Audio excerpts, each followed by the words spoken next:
Whoop, whoop, what's up, Bearcats, Junker Bros? It's Hump Day. Y'all know what that means. It's the HMG AEW Dynamite watch along and belt count.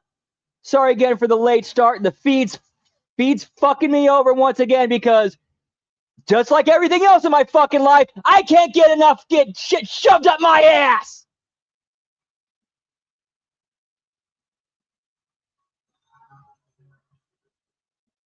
Whoop, whoop. See that Lab Rat 10 belts, pal. Hey, what's up, Scott Woodford? Oh, that sucks, man. I'm sorry to hear that. Hope she gets well. Hey, what's up, Dan? Whoop, whoop. What's up, cold-blooded?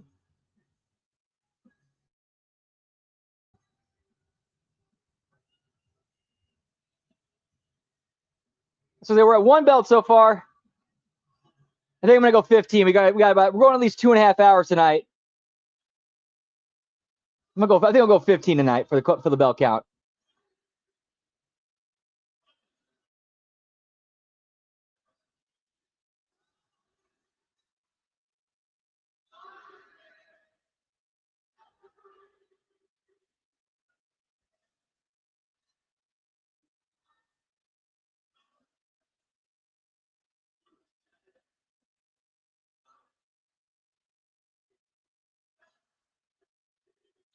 Which means we could end up going 3 hours. Who knows?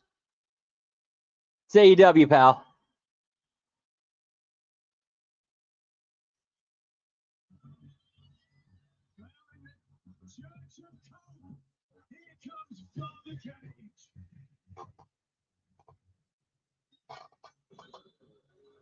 Oh shit, we got one of the 3-letter agencies. It's RBV. What's up, pal? What's up, buddy? What's going on, man? Them storms hit you? Nah, not really storms, just. Hey, what's up, Radio McRadio face? Whoop whoop. Nah, it's anytime I pull up the thing for the feeds, every single one I click, dead, dead, dead, dead, dead. There is a great site for it. I've used it before. It's actually like just for television. It's like you're probably just using like a wrestling related one. But let me get it from Alicia. I'll get that link for you because like you can do like anything from like PLEs, like that, but whatever's like live on in those moments. So you just go find like a TBS affiliate that they're carrying. So it for me, it's always been like a perfect one. That's now 2 belts. You gotta say, I saw early on, I peeked into the chat. I know we got a 10 there. I just wrapped up recording a new episode of Hitting the Marks with Jargo. It always astounds me that me and him are friends because like we are arguing about everything on stuff. He was trying to defend Redemption and hate SummerSlam, and I was hating on Redemption and trying to defend SummerSlam. You know what? I'm gonna give some credit here. That's a pretty badass set. Yeah, like a 2-tier entrance set, like a 2-story entrance set. I don't know though, but as an entrance though, I know sometimes they're unavoidable when you book certain arenas and all that, because it's always cool, you know, from working indies when you've got that really cool built-in theater stage. And you always want to utilize that to have kind of that bigger event feel. You know how it is with indie shows. It's the more similar and familiar you can get with something like a television product like this or what they're used to seeing on WWE, it makes the fans who are more comfortable, it gets them more involved, and are more likely to come back for it, which is why it's so important to invest in the production values, even on the indie. Save up, budget yourself right, make sure you got a good sound system, a good set. Yeah, I'm sure you worked us up. I mean, it's just a whole different visual and vibe when you have like some sort of railing, like some sort of divider, when you have pads on the floor, when you have some kind of entrance that isn't just a shower curtain. Hey, but I've been there. We've used those. Our first entrance, I built that out of a shower curtain and PCP piping. Yeah, do what you got to do. I have to say that. I mean, like War Wrestling out of Line, Big Tom, that's been on the platform with me. I mean, he has probably put in, I mean, he's been running since the 90s. He started running War out of Lima. He took over that from Al Snow, like late 90s. Wow. But he's been, like, you go to his staging, his production, it looks like this. you feel like you're at television. As a matter of fact, a lot of times, like when Impact's in the region, like they use him when TNA's in the region.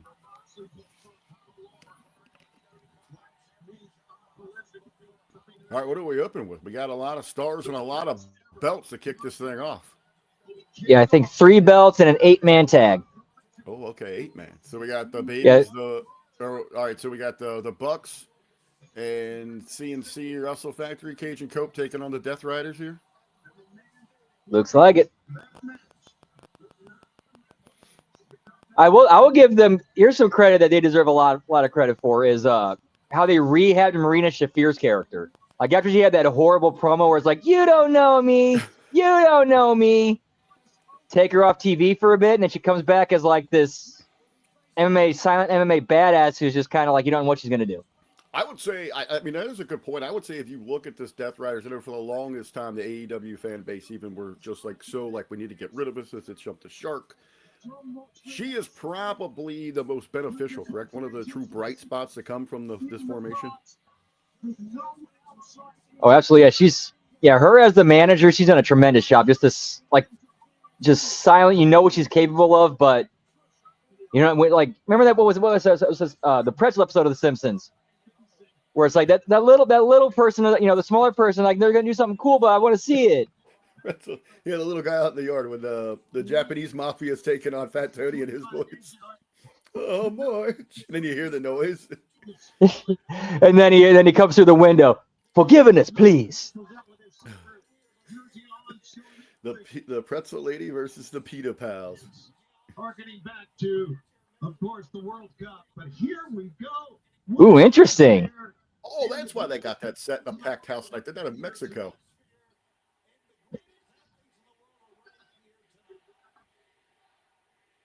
Christian Cage, the Bastard Pack. Well, you know they're going to get extra wild if they're in Mexico. You got to do they're already over the top AEW style extreme violence, and now we got to mix in a whole shit ton of lucha libre. Oh, bag of trip. The officials back turn straight. That set is badass. Yeah, she should not be laying out larger guys. Definitely. Well, I mean, it's not that hard. Look at, I mean, they're pretty much, they didn't have to create the wheel. It's just recreating. I mean, it's just a lot of sampling from early China. Yep. You know what? Cold-Blooded just beat me. He topped what I was going to say. I was going to say, remember the martial arts all-star show where they had like the guy at the top that always sat there, like the Shokan thing? But no. Finish him. I remember that show I'm talking about there? You had to win like 5 matches, get 5 stars, and you got to challenge the Grandmaster. It was like when Mortal Kombat, it was during the Attitude Era, Mortal Kombat was hot. So they tried to combine the two worlds. So it was all rigged and all that. It was wrestling style, but it was martial arts. But no, Cold-Blooded saying the Aztec Temple. Yes, we need Legends of the Hidden Temple. We should have announcing the winners or finish him should be that big talking mouth that they had on that Nickelodeon show. All right, so Cage, Cope, and the Bucks, they are the Red Monkeys, and the Death Riders are the Blue Jaguars. Who's the Purple Parrots and the Silver Snakes and the Orange Iguanas? They'll be out later. They'll be out later. We're going to find out who is going to solve the Legend of the Hidden Temple tonight on AEW Dynamite. You said Father of the Year. You said that last year, so this is 2 years running. 2 years in a row, actually 3 years. Believe it or not, Tony, I'm not. Right now, Nick Jackson concentrating on the arm of the Bastard Pack. Okay, so they finally revealed, I mentioned in the chat, but I read this a little bit, the extra details, that the Raw that's going to take place in Mexico City on 14th of September. They're going to have a tournament to see who challenges Roman Reigns for the belt. Yep. So starting this upcoming Monday, it'll be a lucha tournament involving any luchador from Raw, SmackDown, AAA, and I believe NXT. So we'll start a tournament, and then they're going to get a title opportunity for the Raw in Mexico City. Which to me, you know, when they did that tease, that was the last thing I thought of. I thought immediately Night 1 Triple Mania. Right, I thought we'd see Roman wrestling at one of the Triple Mania shows. Well, Yeah, they got 2 nights. What's interesting of that is night 1 they did move to a bigger venue. It's at the MGM Which was smart. Theater. So they upgraded that. But the Mega Championship is night 2. So Dirty Dom and El Americano Grande were night 2. So I thought it'd make perfect sense to have Roman headline. If you had Roman Penta night 1. Roman Penta night 1, Dom El Grande night 2. Perfect. That would have been. Or the second option would have been, because they're running Worlds Collide the same day, the same city against All Out in Chicago. I thought that would be, all right, we're going to have Roman Reigns on Worlds Collide. His career will always be. Red White, yeah. If you're sticking to him, put some star power on that show you're competing with him against. I wonder if that thought was, you play it safe just in case AEW wins. You don't want Roman to look bad in case they get the higher, the hype. They get the higher ticket sale. But WWE's already got the big arena. Like, they're in town, where AEW is like a half hour away on the outskirts. Great arena out there. Beautiful arena that AEW's runs, where they ran actually the very first, before All Elite Wrestling was a thing, very first All In. I got to be there. I was there with Jargo.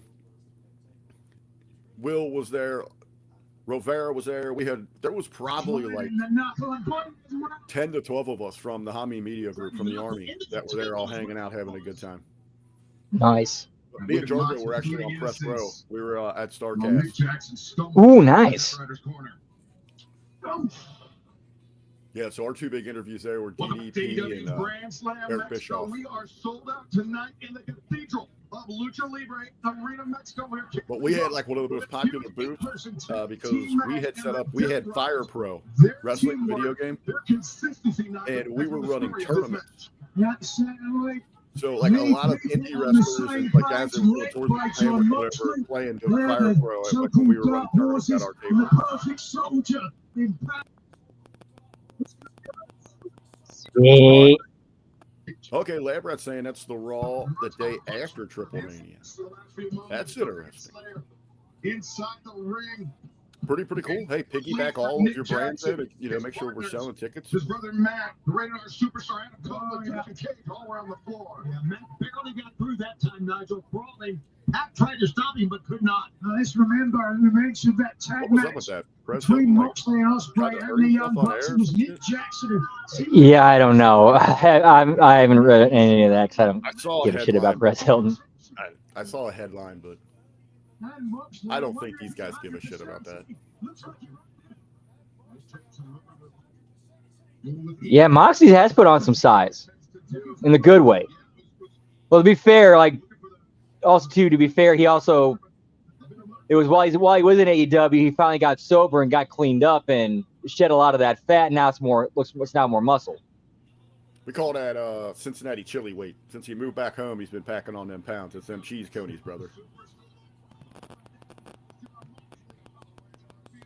Oh, That's a good point, yeah. Yeah, you cannot let Michael Cole call that match. That would suck. I forgot to send you the photo later. I took a picture of it. For lunch, I made a rising crust DiGiorno. Oh, nice. Those are pretty good. Those are one of my favorite frozen pizzas.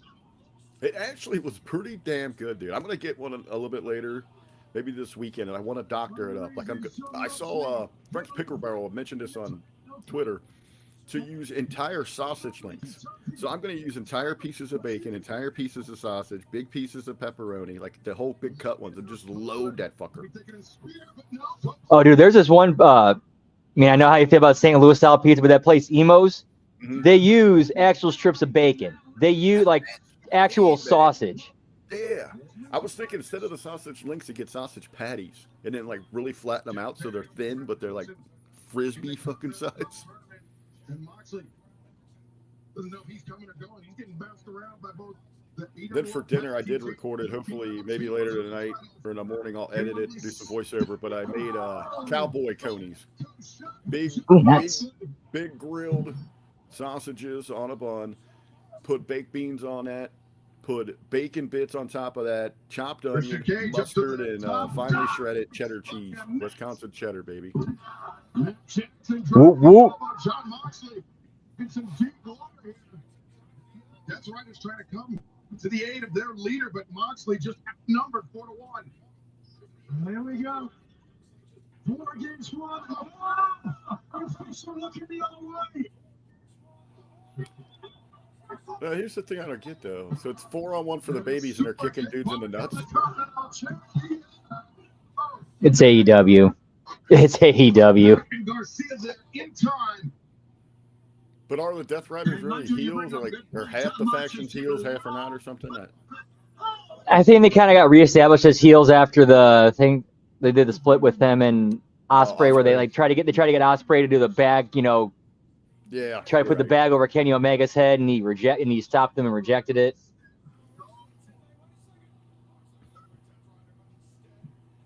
Yeah, give me that baby face, pal.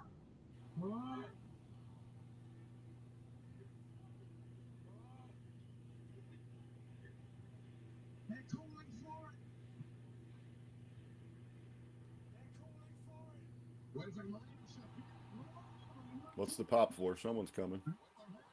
Nope.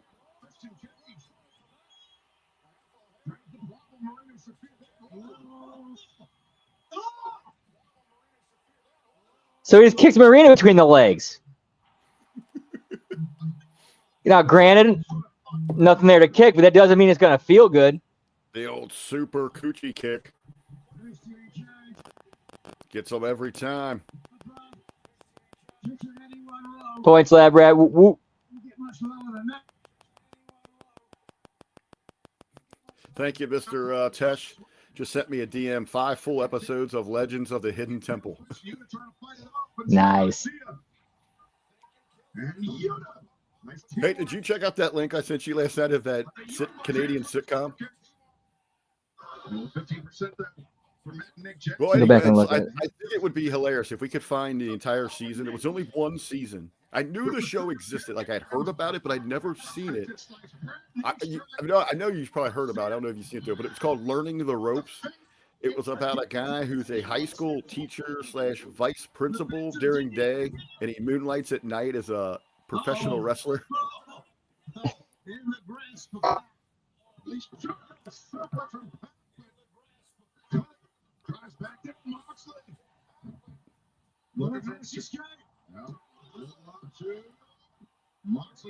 Yeah, so it has like a bunch of scene cuts from the NWA back in the day, like the Road Warriors are in it, Flair's in it, Koloff's in it.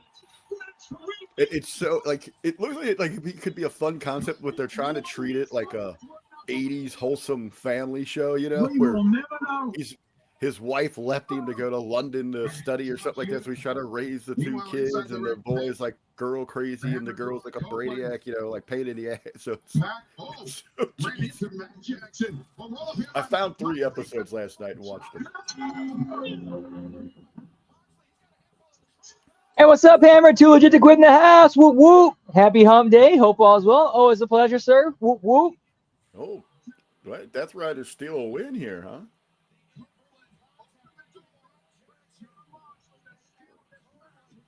Uh-oh. The dissension between the challengers for the tag titles at All In. The miscue. They couldn't get on the same page.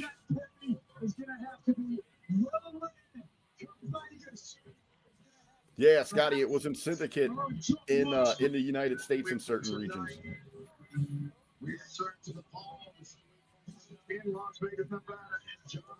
It's so cheesy. In this tournament, they'll see their first ever singles meeting 1 week from tonight. But Tony, it seemed like the other World Tag Team Champions, Cage and Coach, were working well with the Young Bucks until the closing moments of that match. Yeah, and things really got a little confusing for them. But Nigel, back to your point, remember the Continental Cup, everyone's barred from ringside. So we know we are you to holding on to a referee. We have implications for all England's United Grand Slam Mexico, including the decision as the number 1 entrant in the men's casino conflict match, the winner. Of course, well, I mean, I know, stupid, cold-blooded. You don't mention that cold-blooded anywhere else because everyone's going to scream at you, well, WWE just did it. Doesn't make it right. Right. But you Remember, notice like, what, did you hear the clip about Brian Alvarez going off on Meltzer? Like, well, WWE does it. I don't care. It doesn't make it right. yeah, if anything, you just seen how stupid that ended up. Why repeat it?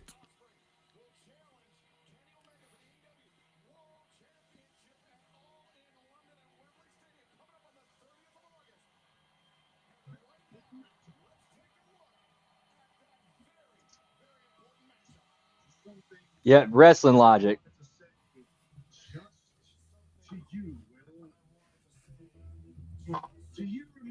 I know what, I just hope like maybe he wins it and then he has to like go to London in front of 40,000 people and just wrestle himself. He would go out there and put a bag on his own head and cut himself with a pizza cutter. This match sponsored by Domino's.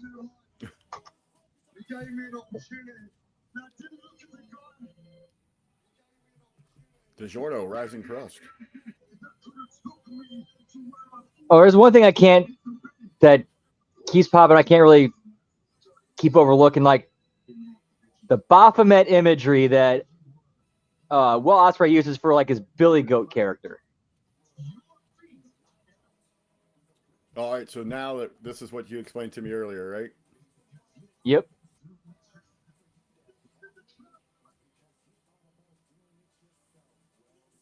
And my fucking feed just got cut.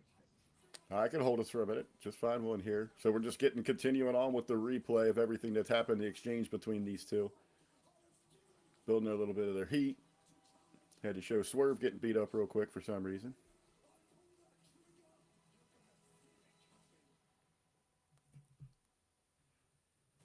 What were you using? Try meth streams.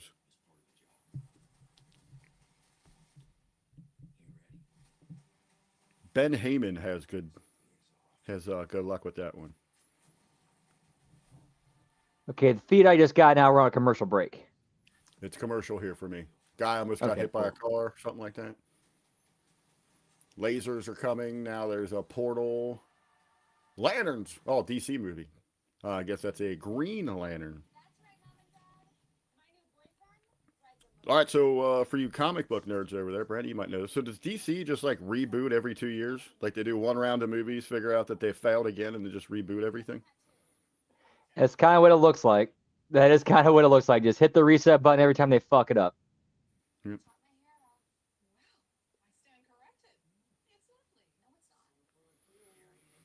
Everyone talking about this Perez Hilton thing. Well, we might have to look that up, man.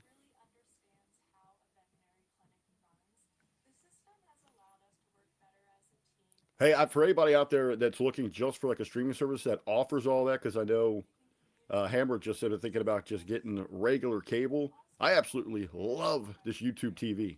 Freaking love it. Yeah, I've heard good things about YouTube TV. Like they said, everybody who said it says they get the ESPN Plus app with it. Well, now they finally have figured that out. It's a little bit of a pain in the ass, but I think I've got it figured out.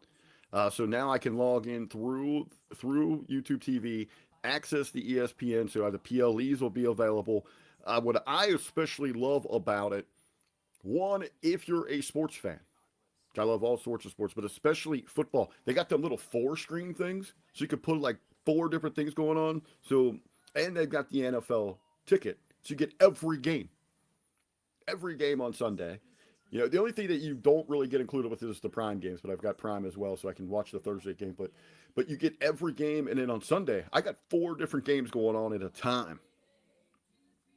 Or you can plug wrestling into one if that happens to be on, and you can do games around it. And it just gives you a little highlighted box, so you go to the one that you want for the sound. That's pretty sweet. Yeah, Charles. I mean, you got every sports that you want on there. All the wrestling's on there. Hell, I've even got comment on this on YouTube TV, so I've been watching NWA on Saturdays. Oh, nice.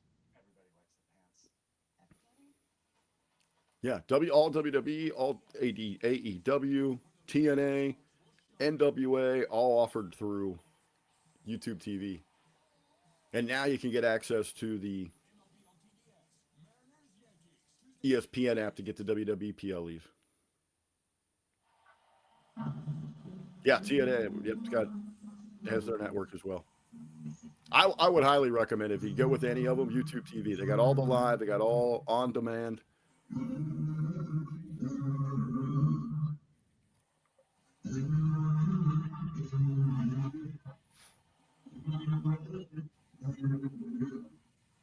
Oh, he's getting that heat. Ciampa getting that heat.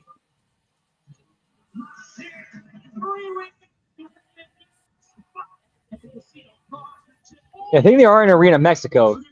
So it makes sense to do the CMLL setup. That's a pretty badass setup. I like what I was trying to mention to you before, and then I just stopped talking about it. But those steps can be a little bitch, especially on the indies, because a lot of them get slick. You always hate when they made you walk down like, oh, we're going to have a ramp, but they used to use like a ramp from like some fucking moving truck. It would get wet as hell, especially with your boots. Instead of like making a big grand entrance, you had to walk like an old person, like tiptoeing down the ramp so you didn't fight it. A time or two. All in London regarding that casino gauntlet match. Ciampa told me all eyes are on Ospreay and Omega, but I'm 2 steps ahead of everyone. Possibly. She might be a little bit toxic in that locker room. They might not want her. What, didn't she straighten up in TNA? Oh, absolutely she did. Yeah. I mean, you know what, though? This AEW fan base is not the fan base for her. They're never. This was a group that would never let, unless it's like Hameen says, man, the work to carry the load, commit to the bit. Unless she had the balls to go out there and just accept that heat, and just be a toxic atomic character. That's money. That's money. And it was not at the time. They're welcoming to people that came up outside the system, Tony, but through a lot of hard work, perseverance, Commander made a name for himself in Mexico, made himself undeniable, not only to CMLL, but to AEW as well. And you know what? It's because of the perseverance, because of the ability in the ring of what this young man can do, that he has been able to persevere, been able to survive, and make a name for himself. And look at Yeah, that would be a backdoor way to get on AEW is through the CMLL partnership. I would just, that would be my main conversation in that back is, man, this audience would. Does not look too impressed.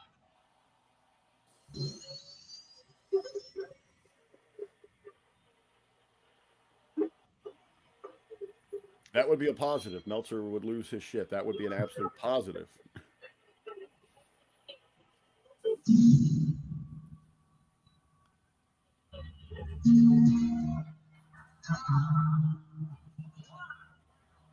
It's 4 belts. Now,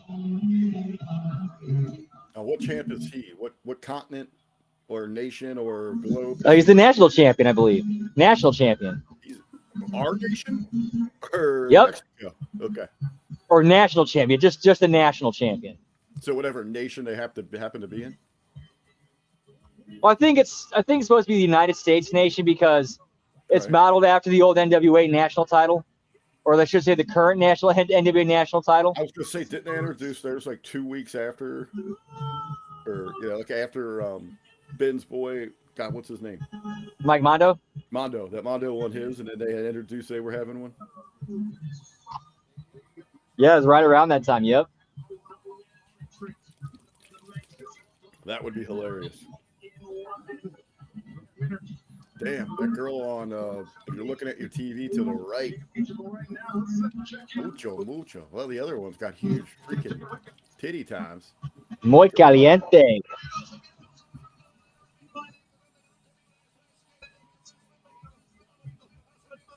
Ariel Levy, huh?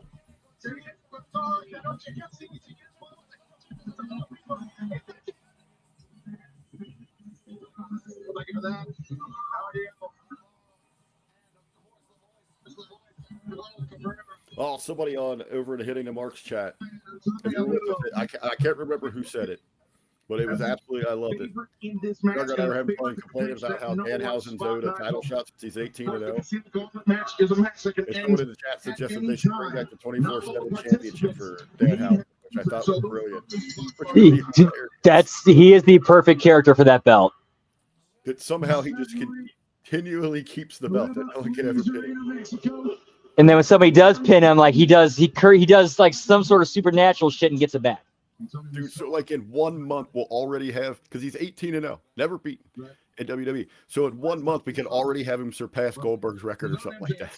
Will Ospreay disarmed it, and somehow it came to Andrade Alilo from Will Ospreay. And Andrade has been taunting it. Right. They love Andrade here. Yeah, I know the mini houses that come out to him, they have smaller versions of the belt. Hey, and I would sell those, the little foam ones, so that the kids could buy all that. You could get like a combo pack, like a Danhausen cape, mask, and a mini 24/7 championship.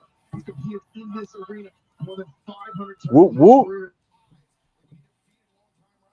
Time rival Warlord Jr. to win the CMLL World with historic welterweight championship and the lowest of lows. When he wagered his match against Atlantis. I can do double work here. I can upload clips while we're doing this. One as handsome as Andrade Alilo should not be wearing a mask. Tony Schiavone, on the other hand, he should have one all the time. Well, you know what? You're not the only one to say that, but I agree. Andrade should not wear a mask. And watch out. I mean, that's a Ciampa. He's on the run. Well, wait a second. To take up command, but Andrade pulled him down. Commander, though, perched on the top rope, the tightrope block, and Uh-oh. It moves like that. When the dude hits the fans around the world. Whoop, whoop. Take another look at the depth of our relief. The high-flying commander. 30 minutes at the most. I'll go probably about a 15-minute overrun. I'll go 15-minute overrun. With an opportunity to earn the #1 spot. All for the show tonight. In London, just 25 days away. And I think based on experience, he has to be the underdog of this match. But trying a beautiful tornado over the top. And Nigel, I mentioned that World Historic Welterweight Championship that Andrade won. He's definitely moved up a weight class. Which is a few fit classes, but he's kept on with his speed. Oh, not only that, he has a world-class honey. Andrade, take a moment here at the ringside and fans. This three-way match for the #1 spot in the casino gauntlet continues. Don't go anywhere. Whoop, whoop. Oh, well, he paid for Man, now you mentioned, I could see the Brawling Birds beating Divine Dominion for the women's tag belts at All In. I could see that happening. Absolutely. Yeah, big hometown pop, right? Yep, plus for that. and then plus one of the Brawling Birds is married to Will Ospreay, who's in the main event, so you kind of have that. There you go. You could have her come out and celebrate afterwards. You have that great moment there. Yeah, it's a very real possibility there. To the barricade and over he goes as well. Getting rid of the competition. Tommaso Ciampa looks poised. And that's a good point. They could be with the right, person in their ear and teaching them, them learning from. They could be a female Hanson and Brody because they are big ass women that could just fight. Well, I think that's the good thing with Divine Intervention. Is that what their name is?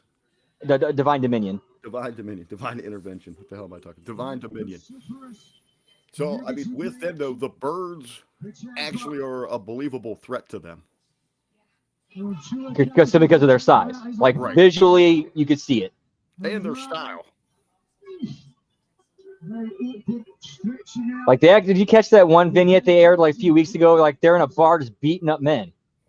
Dude, I think let's take that match out of the stadium, or maybe it starts somewhere. Let's start it in a London pub somewhere. And have them start fighting, and throughout the show you see them fighting in the streets, and then take it into here, or just make it a bar fight.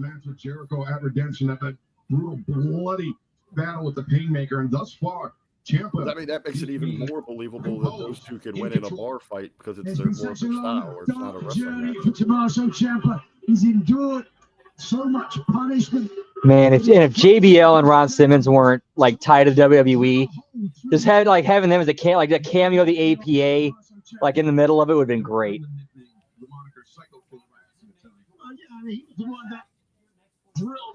Don't even mention it. It's just like they're sitting there chilling.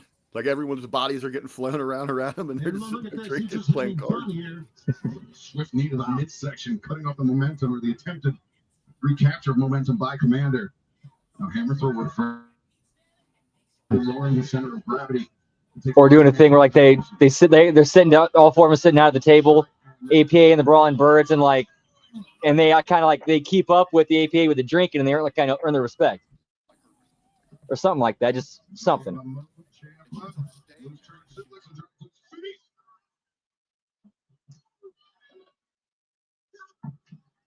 Welcome back to AEW's Grand Slam Mexico. We are in the midst of a three-way match to determine the #1 entrant. Coming up at All in London, just 25 days away. And just before we came back from break, we saw some scintillating action. Tommaso Ciampa, a massive knee striker, anti-air Commander. And it was high risk, no room. Tommaso Ciampa, who for a moment took control, but now back, perhaps in the driver's seat. Yeah, Tommaso Ciampa has proved it time and time again. He is truly one of the toughest men ever to step in the ring. Ciampa take one, another down. Ciampa rolls to the outside and trying to his feet. And way too much. What poise? Oh, wait a second. Belt buckle. I just saw a lady at ringside pass out. Well, then, a couple of fellas, too. Yeah, she may go in convulsions right now. Somebody get a phone.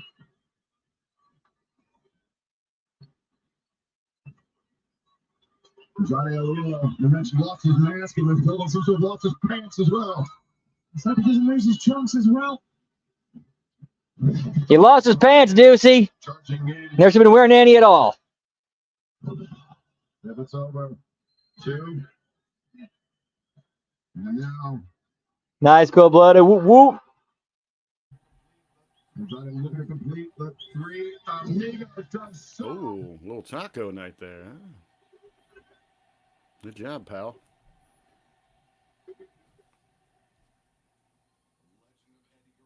The legend of Eddie Guerrero, alive and well, as now Andrade to the top.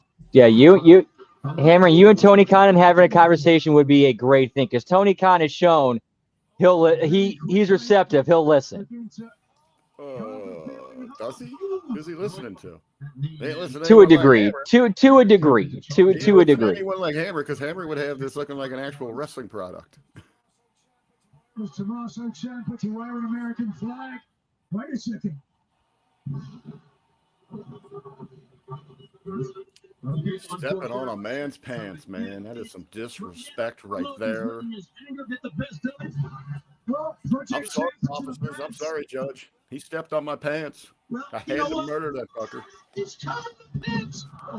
Commander came in the 450. That's a good point, Frank Tesh. Where's the scar on Josh Ciampa's head from the drill? Ciampa looks over. Put some of that seal away on it, so it just cleaned it right up. I had to the makeup chairs. Hey, I need some sealer on this. Yes. No. That stuff like where they seal like all the boats, they just put that seal away on it. That info commercial. Give me Flex Seal, pal. Flex Seal. That's what it is. That's what it is. Flex Seal. He took his sweet time to capitalize. Whoop whoop. Right now, Andrade. I know for Triple Mania, I'm definitely eating some homemade tacos. This match over as soon as possible. Andrade not content with just being the AEW National Champion. He wants the richest prize in that sport. He wants the winner of Kenny Omega and Will Ospreay. I'm gonna order for Triple Mania. What is the date on Triple Mania? I can put it in for the watch along. September 11th for night 1, September 13th for night 2. Commander, the I'll have to see. I know I'll probably be able to get. I know I'll be there for night 2. I might have to work night 1. But for Triple Mania, whichever night I'm here, one of the nights or the one night, I'm gonna get a 3 Amigos for the triple. The match can end at any time, Tony. That's why. And there's gonna be tacos I've been making that I'm just hooked on. Basically, I get like regular ground beef or Wagyu ground beef, whatever I have available. Mm-hmm. Toss it. What I do is I say cook it in the air fryer.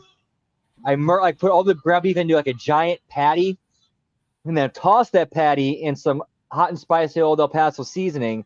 Throw that in the air fryer, and then once it's done cooking, I'll put it on a plate with more taco seasoning on it, and then just get a spatula and ground it up. Pour more seasoning on it, flip it around, and then put it in a taco, and then add sliced pepperoncinis, shredded lettuce, some Taco Bell mild sauce. I made some fucking kick-ass ones about 2 weekends ago, but I used ground turkey instead of beef. Ooh.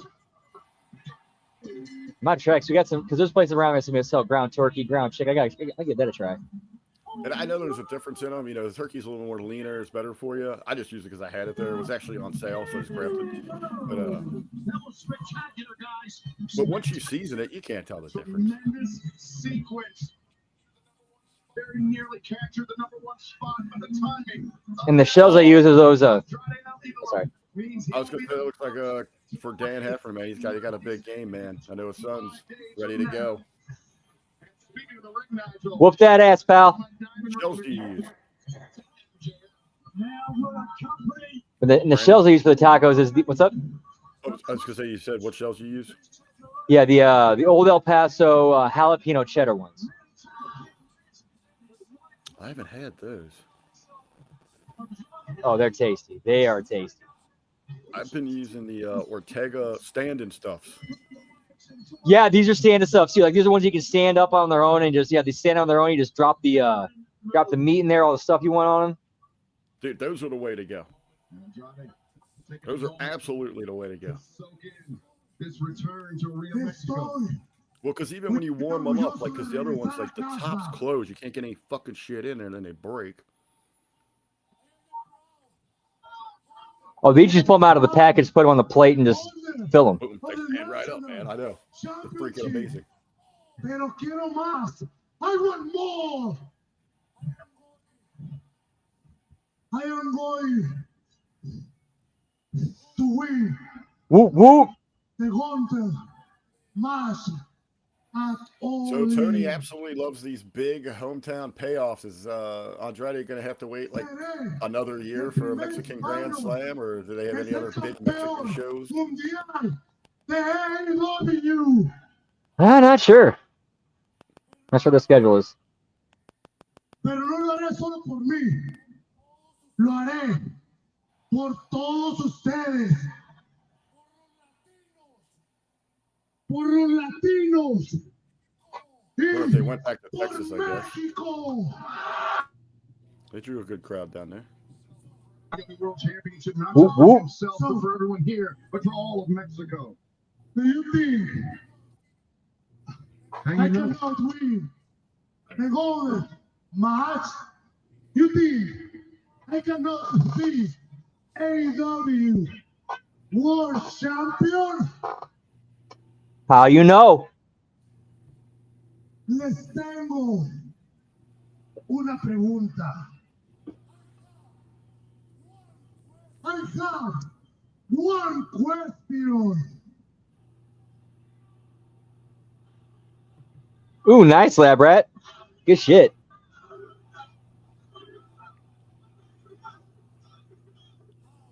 I'm not. How do you know?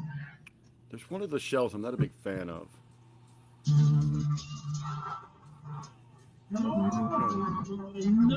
Give me MJF, pal.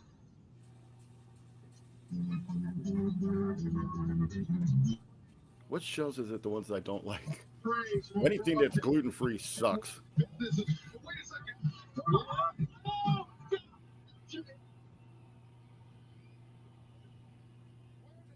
5 belts. Where did he come from? MJF from the crowd attacking Andrade Alito from. And that's it. I think he's took back the Dynamite ring from Andrade. Position is not tense at all. Baloney. First time we've seen MJF since speech break. First time in the and a right hand with the Dynamite ring. So he wasn't hurt, huh? No, I guess not. They just didn't want him in the main event. Well, you know, according to Meltzer, you know, apparently that was in the works for months. So apparently, it's like totally. There was always a plan, you know, and stuff that was supposed to be, you know, Ospreay and Omega in the main event, you know, and you know, whatever.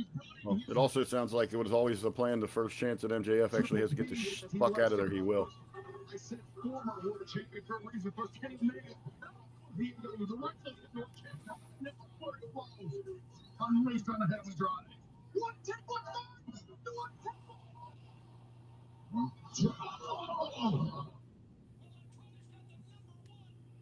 well, Andrade's got the #1 spot in the casino gauntlet, but once he's gonna have to rebound here. Someone get that piece of trash from this piece of shit country out of this arena right now.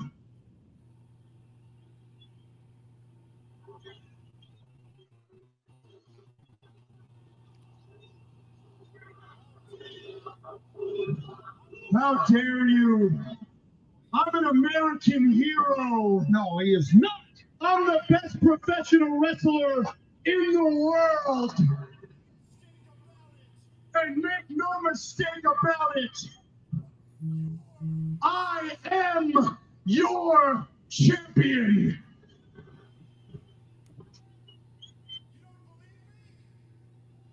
You don't believe me? Okay. Fine, let's talk about it. How about we talk about the fact that at Beach Break, I have that puta Kenny Omega dead to rights. I have the match won. That is, until that talentless hand, Will Ospreay got involved.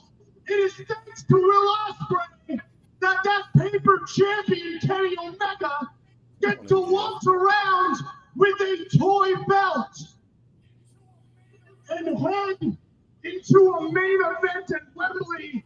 That was mine. It was my main event.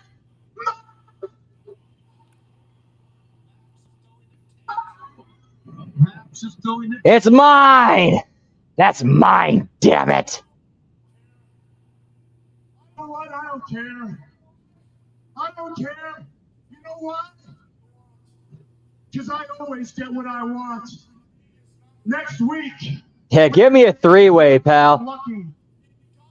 There is a gauntlet casino gauntlet match at All Jesus In. Christ. MJF went from the main spot. event to the gauntlet I'm going qualifier. to enter that match. I'm going to win that match. I'm going to then go to Wembley, where I'm going to dog walk that Pedro Andrade again.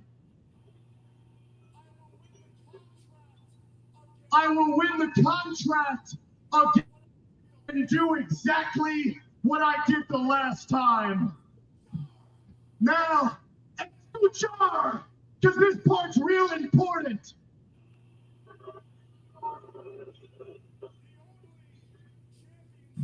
The only championship that should be recognized is the Triple B. And the only champ that should be recognized is me. And after August 30th at All In with that fake main event, I don't give a damn if the winner's a Best Bout Machine or an aerial assassin, because I am going to remind the world, whether you like it or not. All right, so the camera shot was kind of weird. They are getting some cool close-ups, but Ciampa's Ciampa's just sitting there laying on the floor against the barrier, just watching. Yeah, right. Like, Why would you do that? Why would you show shots of Ciampa? Well, like, come on. If MJF wins, Just chilling, Yeah, man, like a bum on the sidewalk, man.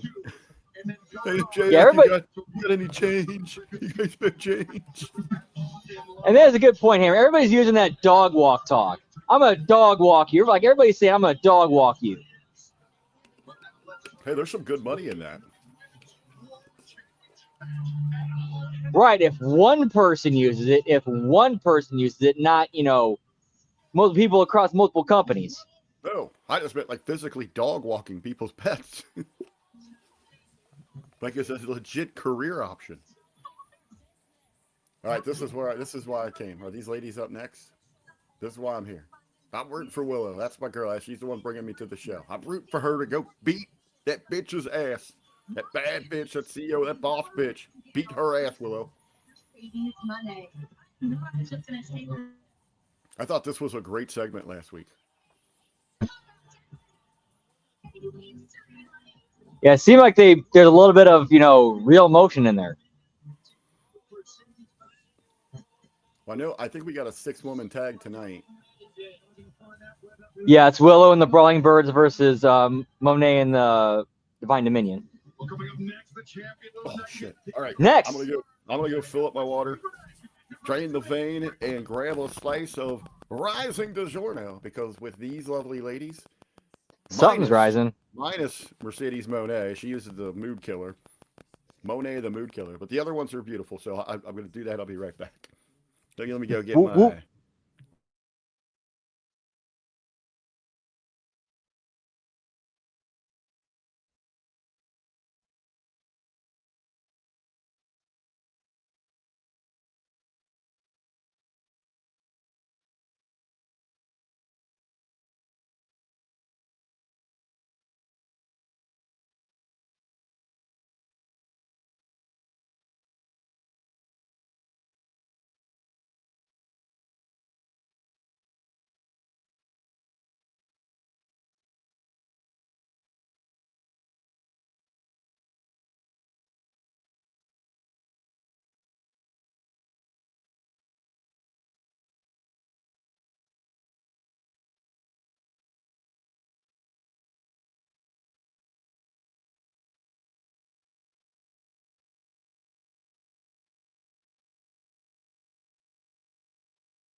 All right, got my tweet for Twitch later tonight ready to go.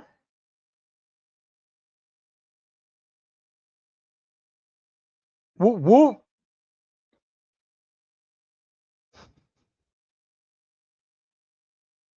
No, it absolutely is not. No.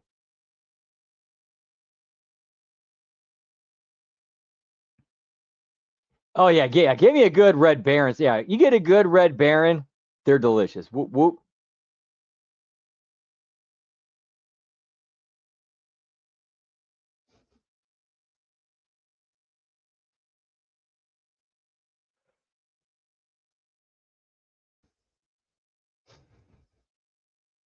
Dude, yeah. Dude, if fast food places give you stuff out there to take advantage of them. Like, dude, for me, one of the big ones I've been going to and doing repeating over and over again is Church's Chicken. They got that 3-piece Texas feast, which is like 2 legs and a thigh, a biscuit, and a jalapeno for like $4 and change. So what I do is when I order it, I get the receipt that comes with it. I go take the survey, write the code down on it. Points lab rat. Whoop, whoop. I'll take that receipt to get a free, because with that receipt, with that code, you get either a free tender strip, a leg, or a thigh. So if I'm getting so I go back. Next time I go back, I get another 3-piece feast. $4 and change. But then I hand over that receipt and I say I'd like also an extra spicy thigh. So basically, I'm getting 4. So I'm getting 2 legs, 2 thighs, spicy, biscuit, jalapeno for like $4 and change. Whoop, whoop.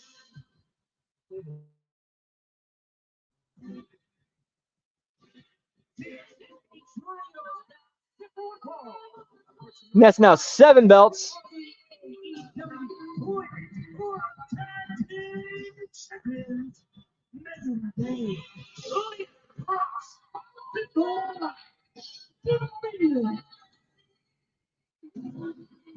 Megan Bain and Lena Cross have been honest AEW Women's World Tag Team Champions, Nigel, and yet somehow, with this understanding they have with Mercedes Moné, Whoop, whoop. appear to be even more dangerous. Yeah, we didn't think it possible. The Divine Dominion have been nothing short of dominant, holding on to the AEW Women's Tag Team titles. And when they walked out, everybody got on their feet. They're not sitting down now. CEO, CEO, Drinky Poo.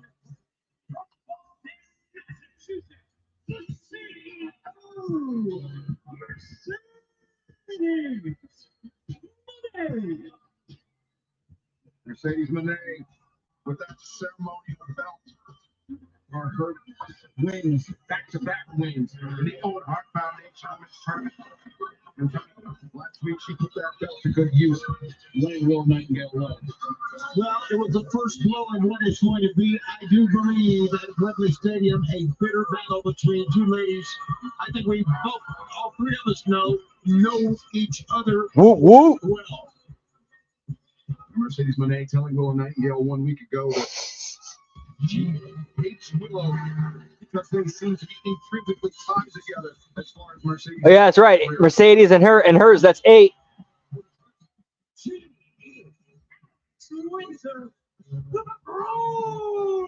Yeah. Where'd she go? They called out AEW Women's World Tag Team Championship Dominion. I miss it. I have to get a look. Like, they get a better shot of it. But they may get a chance to prove it here tonight. A popular submission over the champions, and that goes for the champion as well. There's 9 belts.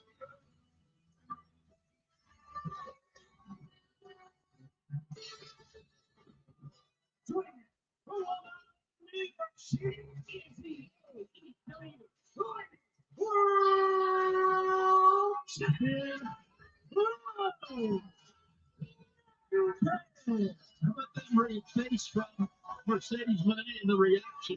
Watching Willow. Oh, they looking good. They are looking good. Jamie looking especially nice tonight. Moved to tears by the response for her win of the AEW Women's World Championship, but it was all spoiled by Mercedes Moné. Her jealousy just seemed to seethe out of every pore of her body. Yeah, you could see it. You could. I really think that Willow's got, and it's no cliche, who worked that out for her. And look at this, Willow. All right, Mercedes is. And she wants. It's looking like she's getting even a little bit more back there. Whoop, whoop. Well, of course, very familiar with all three members of the opposition because it was Willow and Harley Cameron. Mercedes getting a lot more meat on that bone, pal. Whoop, whoop. All right, as we're getting started, I'm outside for the Smoky Toki. Take a quick piss break. Be right back. Whoop, whoop. 1 sec, guys.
All right, rolling along here. Where'd Brady go, guys? I guess he went out to smoke or get something to eat here, right?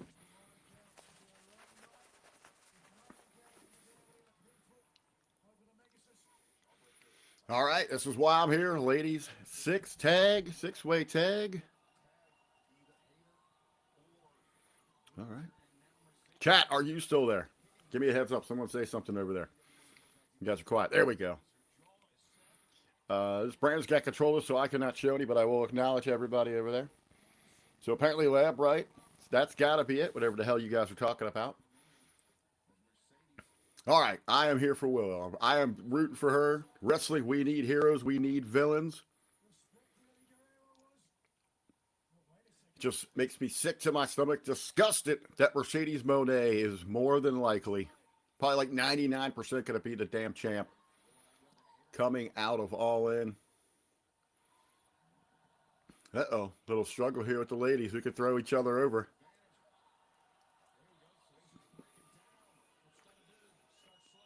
Little ladies orgy.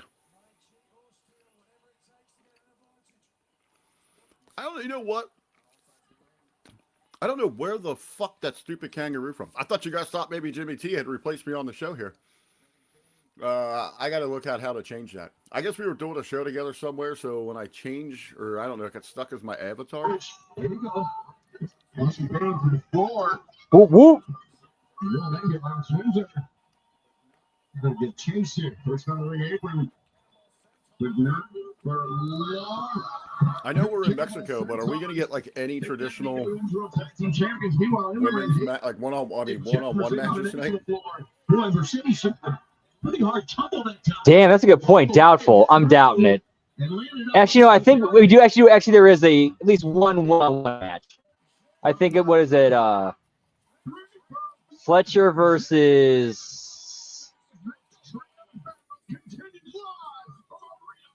So I think we'll it's- have at least one. go Yeah. back. I mean, I know that. I mean, it's rare that they even have them anyway, right? We do a lot of multi-person anyway. Yes, yeah. Kyle Fletcher and Mike Bailey. Will Ospreay and Mark Davis. Okay. Persephone and Chris Statlander. Yeah, those are the only one-on-ones tonight. None of those sound appealing. And it's going to help Mercedes agree with it as well. This pizza is appealing, though. Nice. Suplex by Mercedes Moné, the former TBS champion. Man, here's one thing I found out that I really, really like about this new camera. Shout out to Big Ray for mailing this. Whoop, whoop. Is so this new computer I got back in February. Mhm. It's like completely like clear, like the glass is clear. You see the inside of it, but also on the inside, it has like it changes colors, like almost like a disco ball. It changes colors, That's pretty badass. which I really like. So it's a very sweet visual, but because of the way things stuff in my room, it's really not a place to put it on display or put a place where it's prominently displayed. Well, this new camera, because I got these white, windshield blind or not windshield, but window blinders. It's picking it up and it's flashing. It's also doing it on my face, also doing it on the background a little bit. So right now, because of with this new camera, it's actually picking it up now, which I like. I love the extra visual it gives. Adds a little flavor and spice to the background. Right now, Mercedes Moné practically cut the ring in half and taking advantage. Yep, all about get your shiz in. Exactly. I hate that I hate that's what it was turned into about it's turned into get your shiz in instead of getting business done and advancing business stories and characters. I hate that. The satisfied with at the beginning of Nightingale there, where it comes to the following boards. Probably right, but on it goes. Now Mercedes. Fucking YouTube.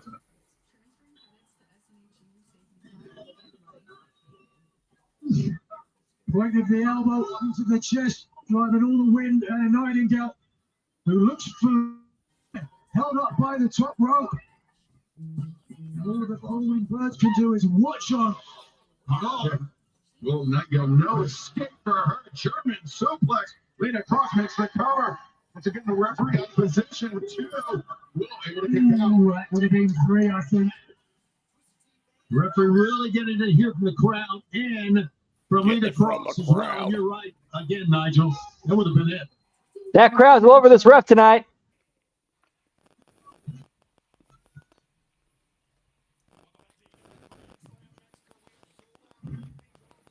Welcome back to AEW's Grand Slam Mexico. We are sold out in the Cathedral of Lucha Libre Arena, Mexico. I'm Excalibur, joined by Nigel McGuinness, Tony Schiavone, and we are in the midst of a high-stakes trios match.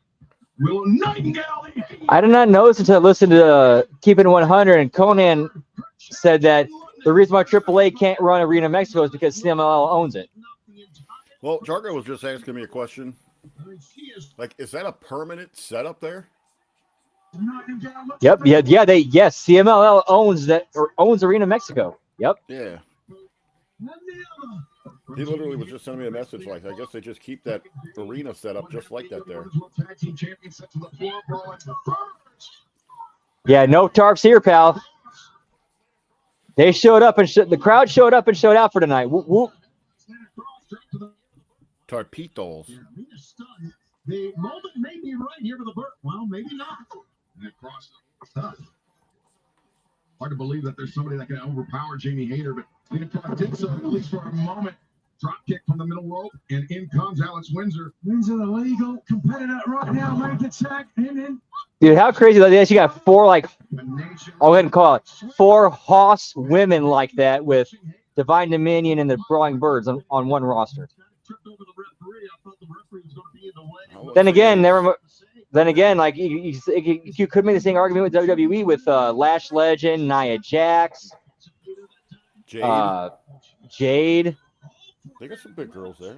Just big athletic women out there.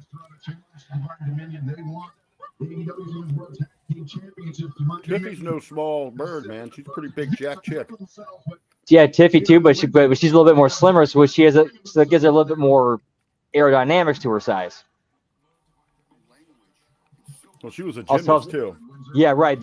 Yeah, her being a trained gymnast also helps out a lot. This fucking YouTube app is fucking pissing me off. Sheer reflex on the part of the Brawling Birds there, absorbing those stereo German suplexes to come back.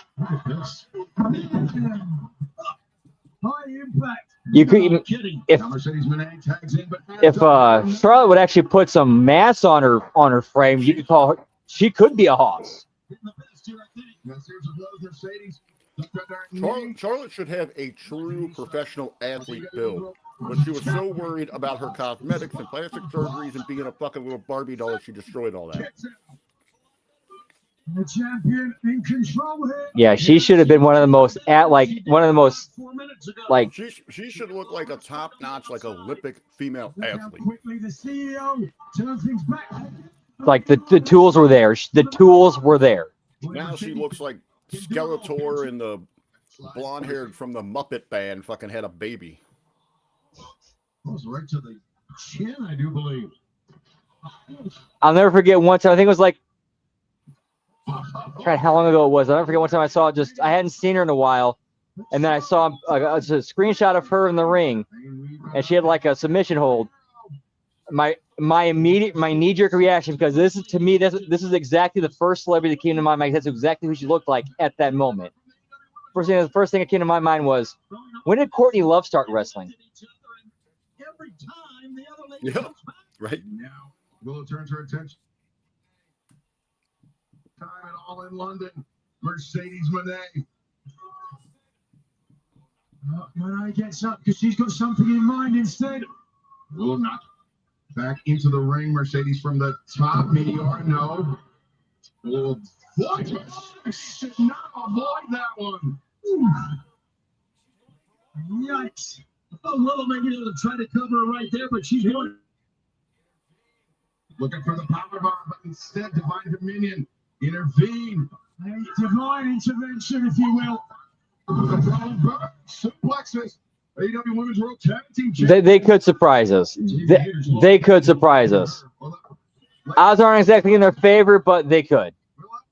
Reverses up to their with the power. You've got all that money that he has paid into Mercedes. She seems to get anything that she wants. The backslide, the high snap.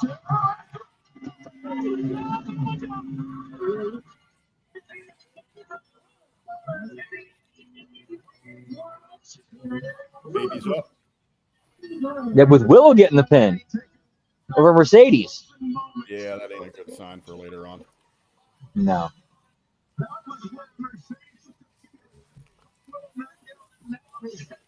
Usually got a napkin.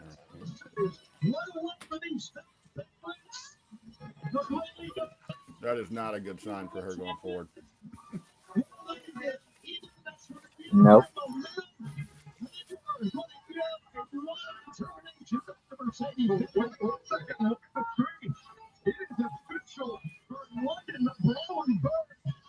Yep, there we go. Brawling Birds define Dominion women's tag team belts. Over under Brawling Birds go over. Yeah, I think the babies take the tag belts.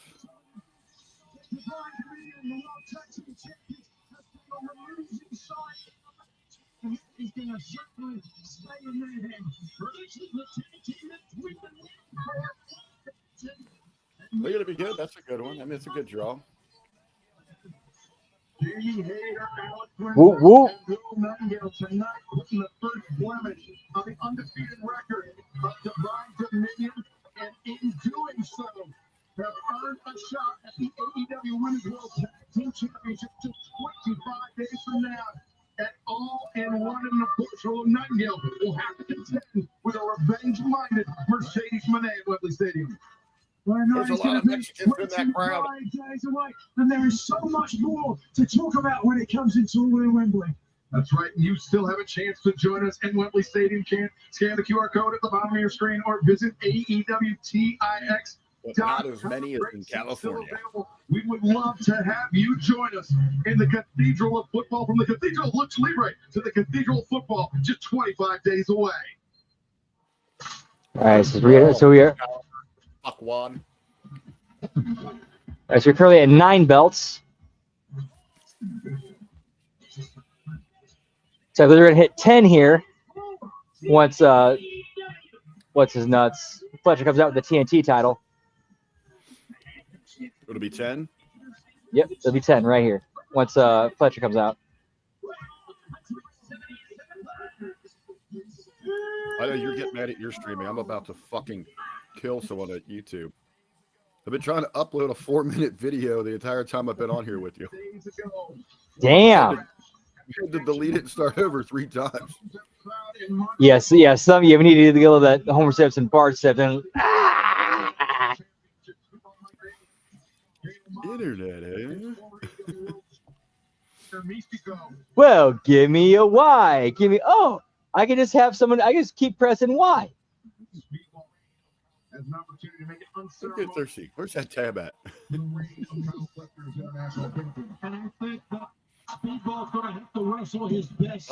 classic golden era of The Simpsons, my friend. That was my favorite. That was the era I grew up on. Oh, I was like, I know they technically say season 3 through 9, but you can extend it to 11. And I even sent it back to 2 and parts of 1. It was starting to show. It was still a cool show. I remember because back then we had never seen anything like it. I remember, like, you know, if we would go do something, like I'd have my parents, they would have to like VHS tape it for me because I would refuse to leave the house. We had to be home by 8 o'clock on Sunday. As soon as they started making that shift to Homer, man, season 3 really took off. Earlier today, 10 and 11 were good. 3 through 9 were like next. And now what's crazy, the modern day shit is like I can't even watch it. It's like unfreaking watchable. Yeah, it's gotten bad. The new stuff's gotten bad. Now there's been a few diamonds in the rough, a few needles in that haystack, but it just ain't worth trying to find them. I know it's because of age, and it's just a natural progression how things happen, but Marge's voice, the change just, I just can't get used to it. Now South Park, I fell off South Park as well. When the Integrity Farms and the PC Principal arc really lost me. But like this last season when they returned to Comedy Central, like I love that first episode. But then when they went to episodes every 2 weeks, I just lost interest. I forgot about it. It did not take him long to win the national title from his former friend Takeshita. But with Points lab rat. Whoop whoop. Bailey wearing the mask still, he's going to have to try to compete with the visceral. The one here's in my opinion. This is me personally. This is where South Park kind of lost me as a regular viewer. It was during the it was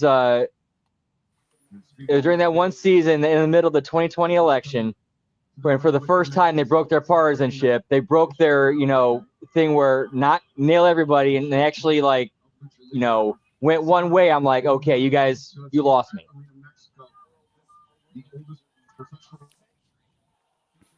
What did they do? I'm trying to remember that. I don't know if I was like religiously following it at that time then. It was, I forgot what was going. I forgot what it was. Well, all I know is like they had Garrison as Trump doing something completely batshit crazy, off the wall, and saying that would make you like.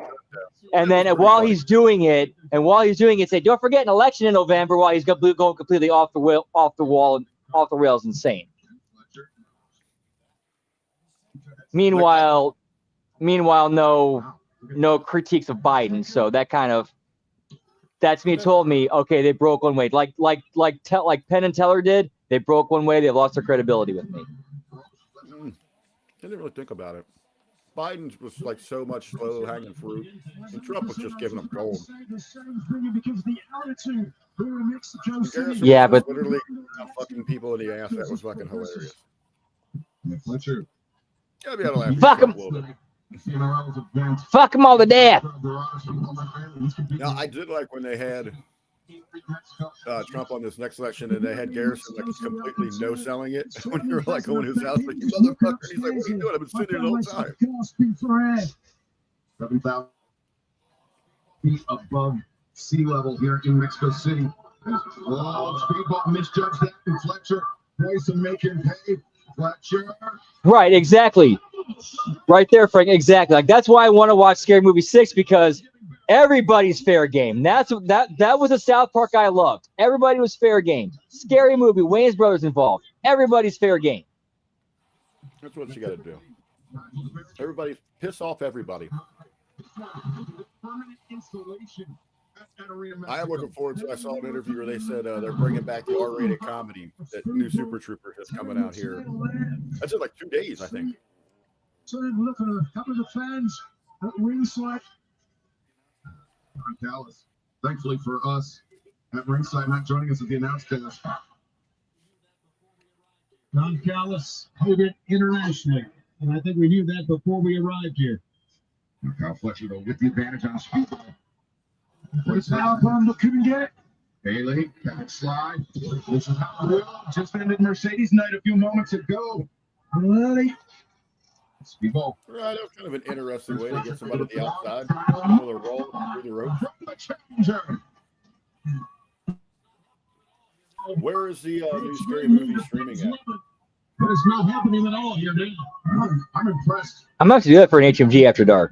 Scary Movie 6. Where's it streaming at? That was saying the exact same thing. We're seeing here those people like Bailey's resilience has made him one of the top pros in the job today. But as he ascends to the top rope there, let's see what he can complete. Fletcher attempting to disrupt Speedball. Just gonna see. Speedball getting better at that exchange. Might not be released yet. Speedball Mike Bailey running. All right, so it's currently on Prime Video. I have Prime. Fletcher remains international champion. I have Prime. Fourth down black belt in Taekwondo. So do I. Whoop, whoop. Up for the long dart, but Bailey did not want a second attempt. High rising kick. Right in the jaw, man. Fletcher flush. Fletcher. You know, on Prime TV, there's a TNA channel and a NXT channel. Referee Paul Turner. Interesting. With a chance here, Tony. That took way All right, too long. Brandon, there's a question for you. Is it rent or buy? Right now, there's nowhere Speedball. He's up.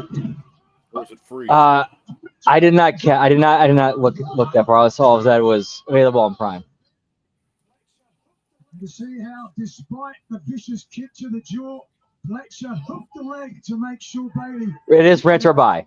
Speedball Mike Bailey rolls to the outside to compose himself as this AEW International Championship battle continues. Checking on his teeth, man. I see a little bit of cloud. Wait, that's the extended cut. What I said is a vicious, malicious How smile much do you need to laugh? That's the on question, right?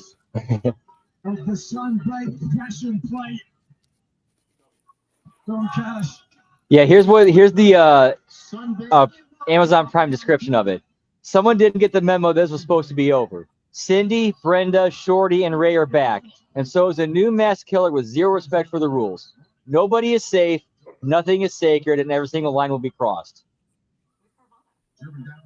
That's a scary movie I want to see. Nothing is safe. Everybody's fair game. Hit everybody. Wait, there's an AEW channel on Prime?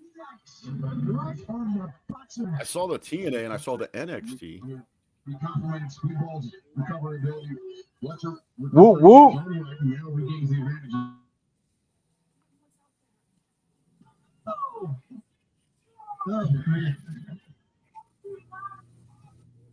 You know, the wrestlers are watching the back and they realize how much of a weapon this barricade can be.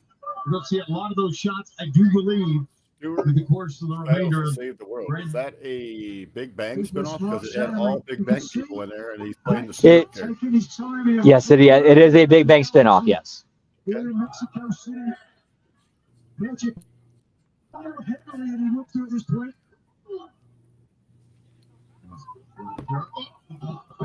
I like the Big Bang, but just in theory.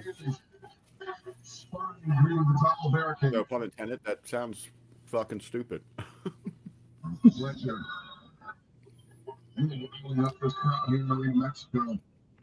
While we have a moment, just want to send our best wishes out to Taz. Nothing wrong with him, he's just not here.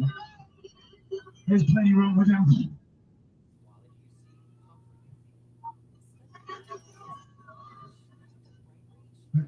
Fletcher has this match well and truly in his command. Yeah, from what I understand, it's like a multiverse thing because like something goes wrong that and he has to like a multiverse or like the universe or like multiverse are collapsing on themselves. He has to figure out a way to fix everything and yeah, something like that. What just happened? I'd seen a preview for it earlier, but I never really looked at it. But then they got Stuart, whoever his girlfriend was in the show, is in it, and then the No question now in the driver's seat. rock guy. Nothing on that chop at all. Fletcher really feels like he's got the beating of the former trios champion. Wonder if they got any other cameos in there.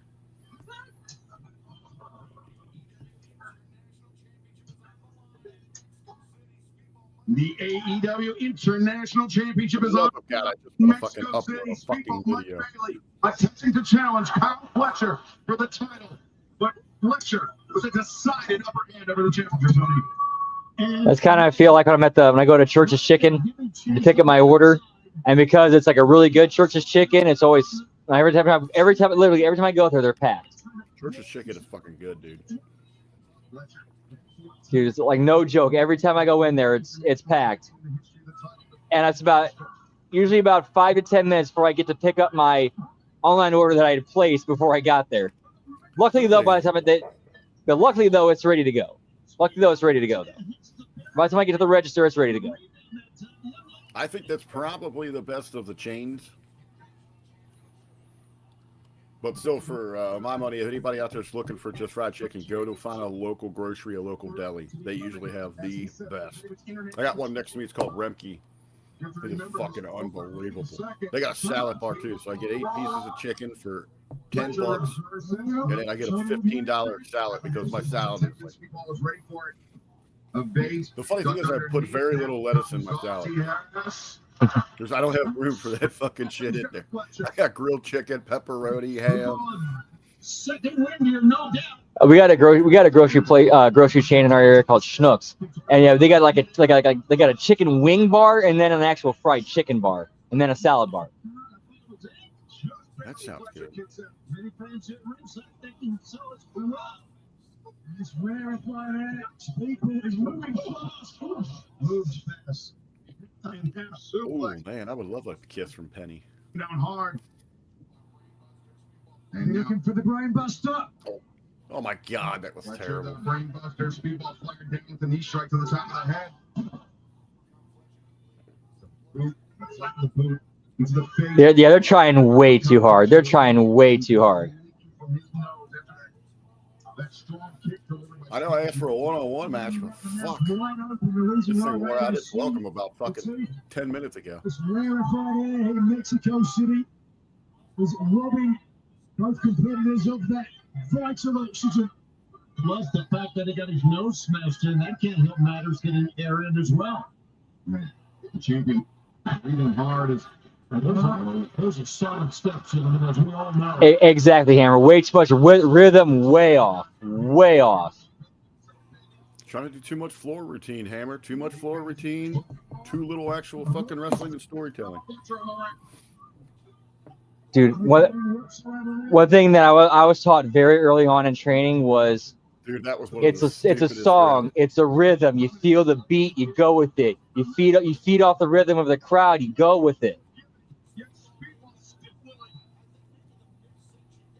I think Speedball may have got the worst. I think maybe the midsection hit one of the stairs. Looked like his head almost caught the fucking steps. I'm probably did.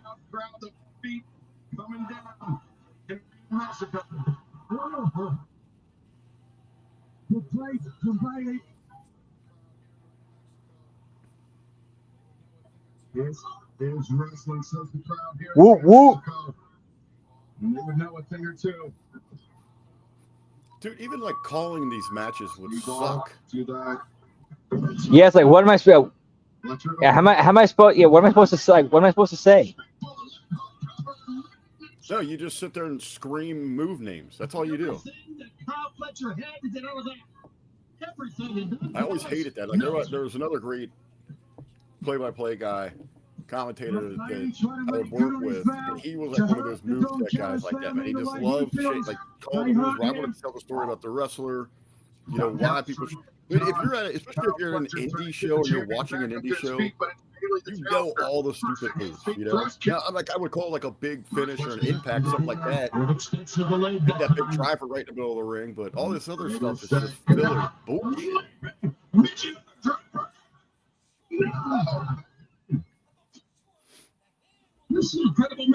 Yeah, springboard, no footwear. That's got.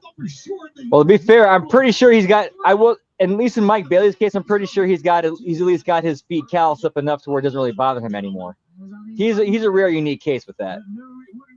I used to like moveset marks. I used to piss off because like I would sometimes refer to people by like their social media handle just to help put them over. You know, people would go follow them. And someone just didn't fucking get it. I mentioned their pro wrestling tea stores. It makes those. I mean, they all are totally, but yes, I know they do. They don't get it. They just don't get it. With this permanent You missed this whole chain that I did. I said, yeah, but for the standard AEW ring. I was talking about, you know, selling your merch, motherfucker. Or why people should come watch you at a show, not because you can do the same fucking move everyone else on the fucking show. That's power, gentlemen. That's raw power. Why is Kyle Fletcher still allowed to do the powerbomb on the apron when we could pretty much say he ended Adam? At least at this point in time, we can conclude that the one he gave to Adam Cole, where the back of his head hit the apron, is responsible for ending his career. Like at this point in time, can that argument be made?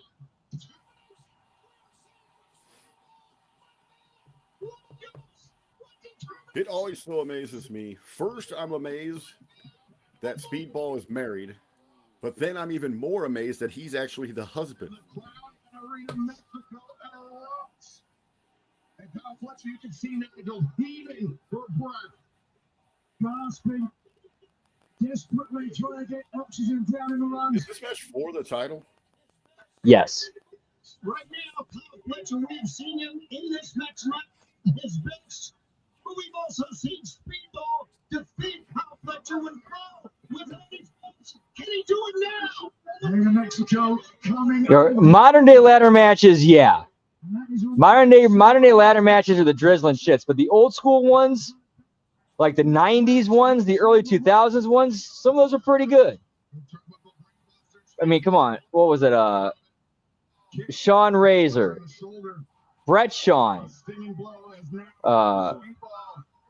Sean Razor 2, Triple H Rock.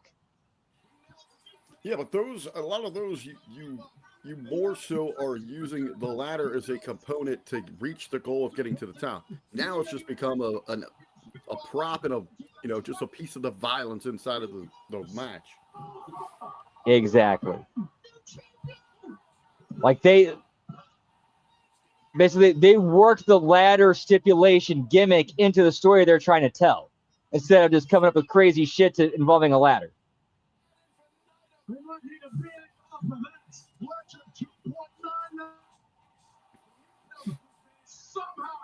It really is. There's like nothing worse. I've never seen like a good ladder match on the indies. One, because they can't afford gimmick ladders, and then it's like there's never like any way to like hang it anywhere. Bailey undaunted. Fletcher rolled up again. A narrow escape for the champion once again. The kick intercepted.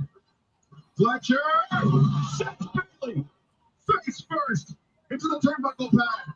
And now Fletcher. Oh my God. A defiant scream. A kick to the face. And Fletcher. He's going out turnbuckle here. Next final. Like a fucking brain buster onto the turnbuckle. Yeah, because you don't need your back of your head. You don't need you don't need the top of your spine. You don't need that. You don't need that cerebral stem right there functioning properly. Fuck that shit. Just drop your head on it. It looks so good. It looks so good. I just took the beach and me dropping it on your head. If someone even suggested to me that I take that move, I would fucking tell them to just fucking lick my asshole. And if they lick my asshole, then I would consider taking the move.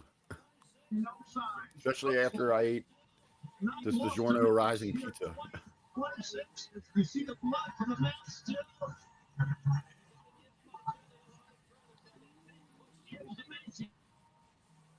You gotta give my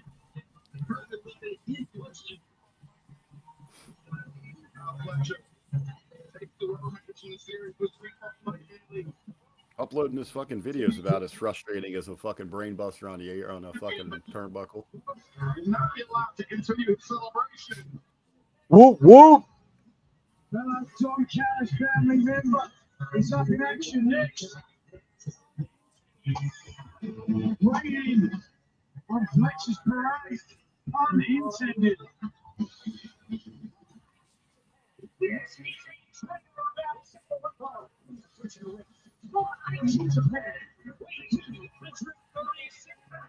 This has been a straight up house show. I said this has been like a premium house show. Yeah, kind of like an international house show. You're like, you bring it a little bit more for the local,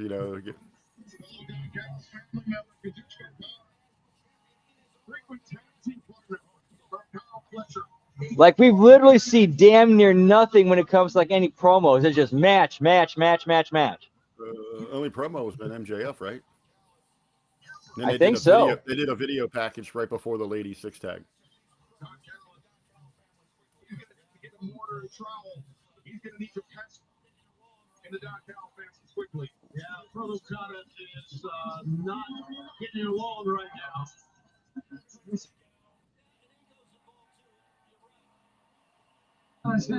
Everybody's going to get along. Yeah, and Ego's involved too.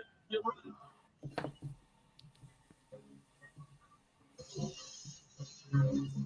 Yeah, that was about it. It's MJF going off. That was the only promo we got.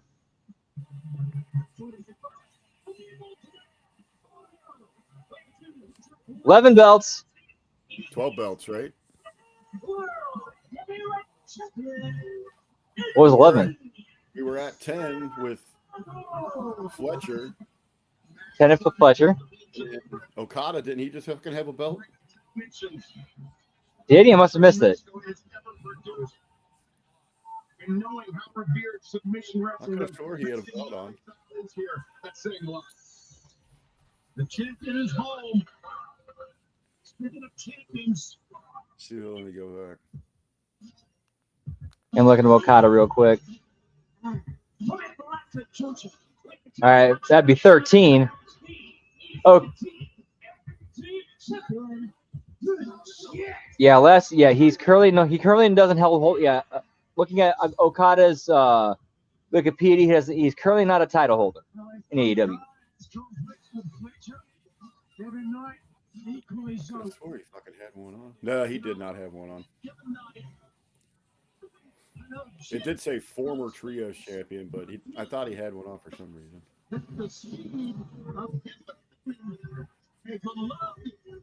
Yeah, I did count the Triple B.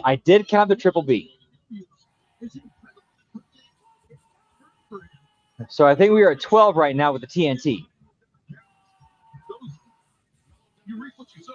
Yeah, and then when you, of course, attack Darby Allin, when you say what you've said on many promos, I mean, remember it was Kevin Knight, Nigel. Did you count the Owen? The TNT Championship. Yes, Mercedes Owen. Yes, I did count that one. Stand back, everybody. That is inside of itself is an issue that we can't even keep track of when titles are coming out here. Well, it would if they actually would tell. Oh shit! Now we're at 14. Fuck.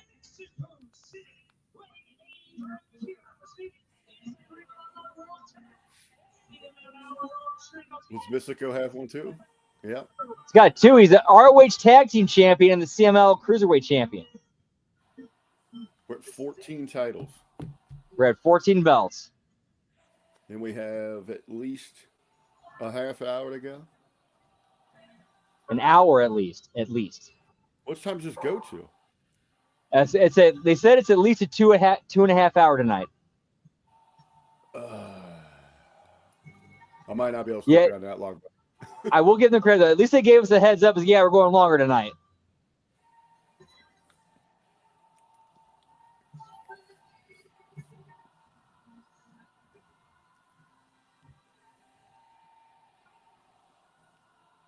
I'm feeling way more confident in my 15 now.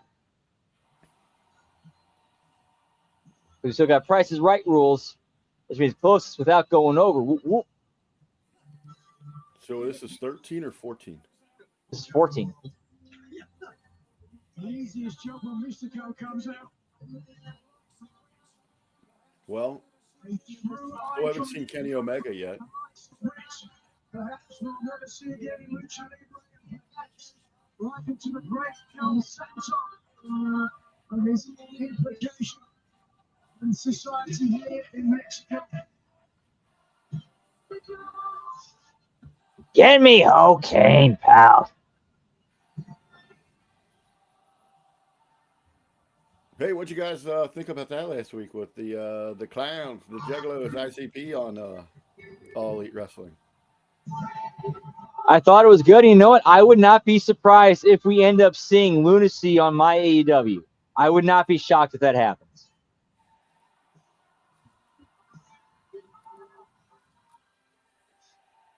Hopefully that'd be pretty good for him, wouldn't it?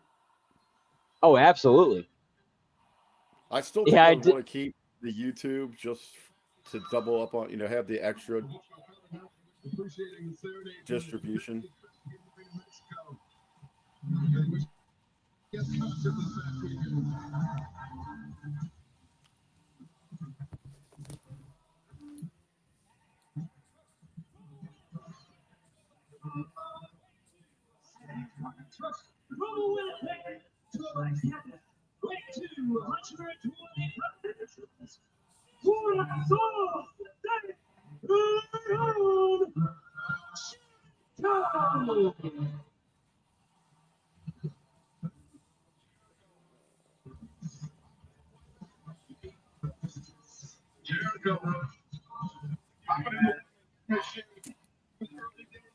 Holy shit. I know that they were not recording and keeping it 100 today because Disco said that there was just some kind of medical emergency. And it looks like Feeney is in the ICU with a really bad infection. Oh, shit. Prayers to him. Hope he gets well soon. Okay. Heck yeah, man. Fuck. I immediately assumed Conan. Like first time I was, oh shit, something went out with Conan. Hope he gets better. Would not have suspected Joe Feeney.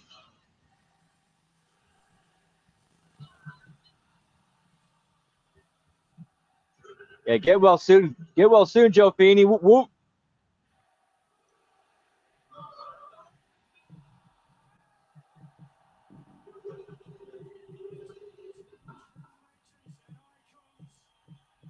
Unbelievable night. Two true legends and icons. And they're about to be joined by someone just as iconic. They brought them all when they made this one. From Seattle, Washington,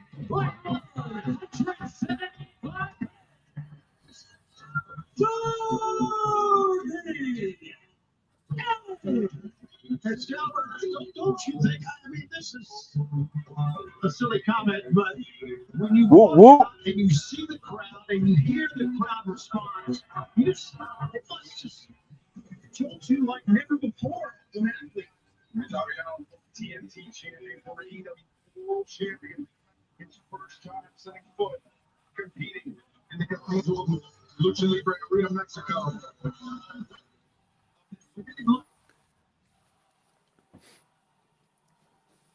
Does he have his skateboarding championship belt with him?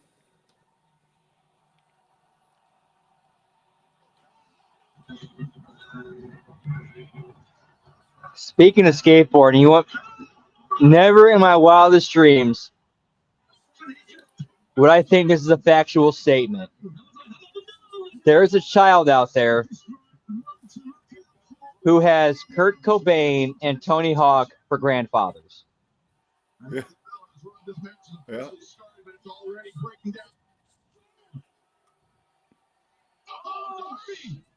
Radio writing a book? What's that about, brother? Sounds pretty cool. Paz has been writing a book with Bret Hart. World champion Hechicero. Hechicero was in league with the Don Callis family. And rising knee strike took Mystical flush in the face. One of the most solid and inventive pro wrestlers in the world today. And didn't you know he would go right after Mystical? Meanwhile, Ozone De Leon and Chris Jericho just Okada pick. The first time Jericho and Okada with Shirley Green since the debut of the Painmaker for the Tokyo Dome years ago. Okada, though, turned his back. And the former AEW World Champion and awful AEW World Champion Chris Jericho. I know, already good with that, man. The same gear. You have like a target release date radio, or is it just something you just are starting to formulate and put together? A chance to talk to Jericho earlier. That nostalgia of being back here in Arena, Mexico. I know who Jargo is, and who's Joe. Yeah, I don't know enough about either guy to answer that question. Oh, Beanie. Oh, shit. Win what? I'm assuming like it's some sort like a fist fight or something. I'm guessing. I'm gonna go with Jargo, simply because Feedy's just like a nice, easygoing guy, and just Jargo just fucking hates everything. He's just pissed off all the time.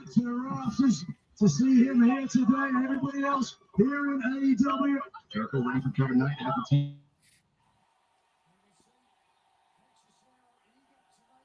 I've talked with Feedy. I've never actually got to work with him though.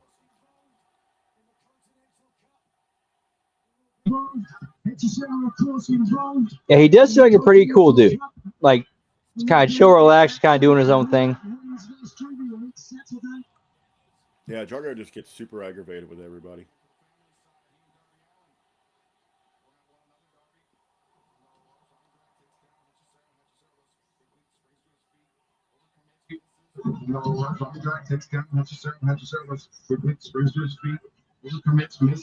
Which I totally get with when it comes to with Jargo, I'm the exact same way, which I know I got to work on. Oh, you got a suicide dive into a drop kick?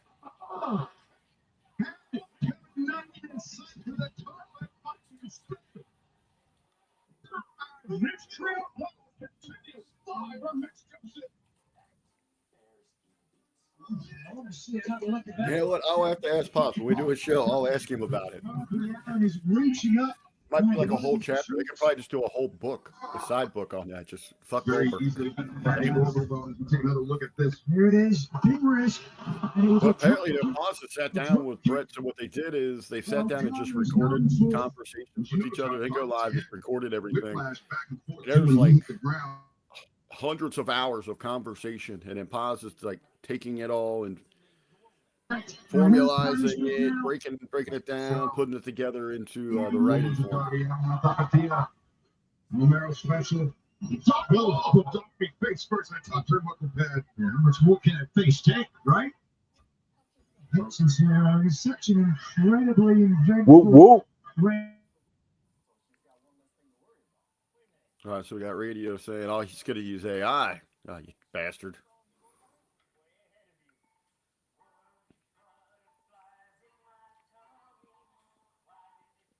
Huh? Very interesting. I will say this. I figured out how to.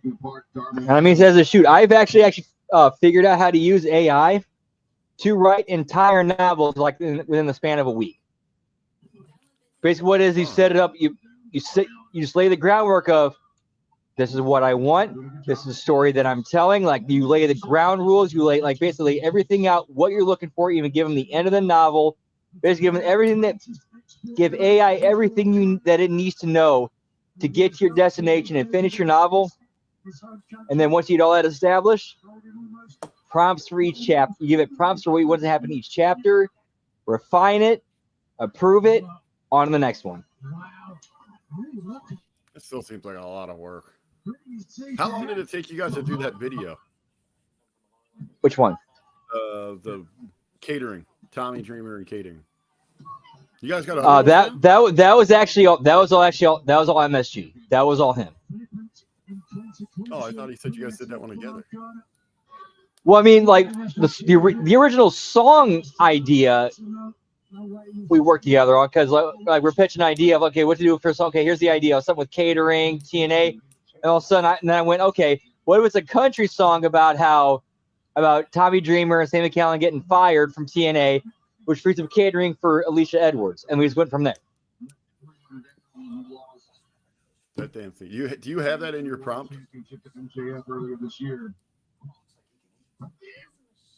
I'm not. You have to talk to MSG because he was the one who put the prompt in and put all that together. We just kind of bounce back and forth. I mean, right here in your studio.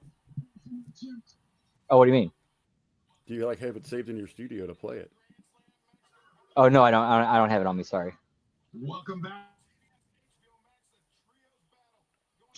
Actually, you know what? Hang on. Actually, I could. What I could do is. I have it somewhere. There's something I could do. Hang on. We could just screen share, right? Yep. At the minute right now, I'm actually doing a separate window to pull that up. All right, I got it into YouTube. Okay, cool. Yeah, just share it and I'll pull it up. Well, no, I got it on my phone and YouTube. If you got it, pull it up, man. Let's listen to it real quick.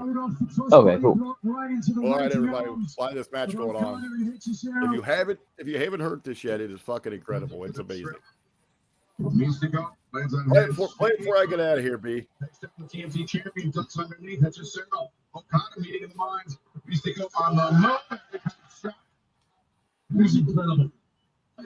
I'm not sure what the hell's happening in this match right now. Yes, but Mystico.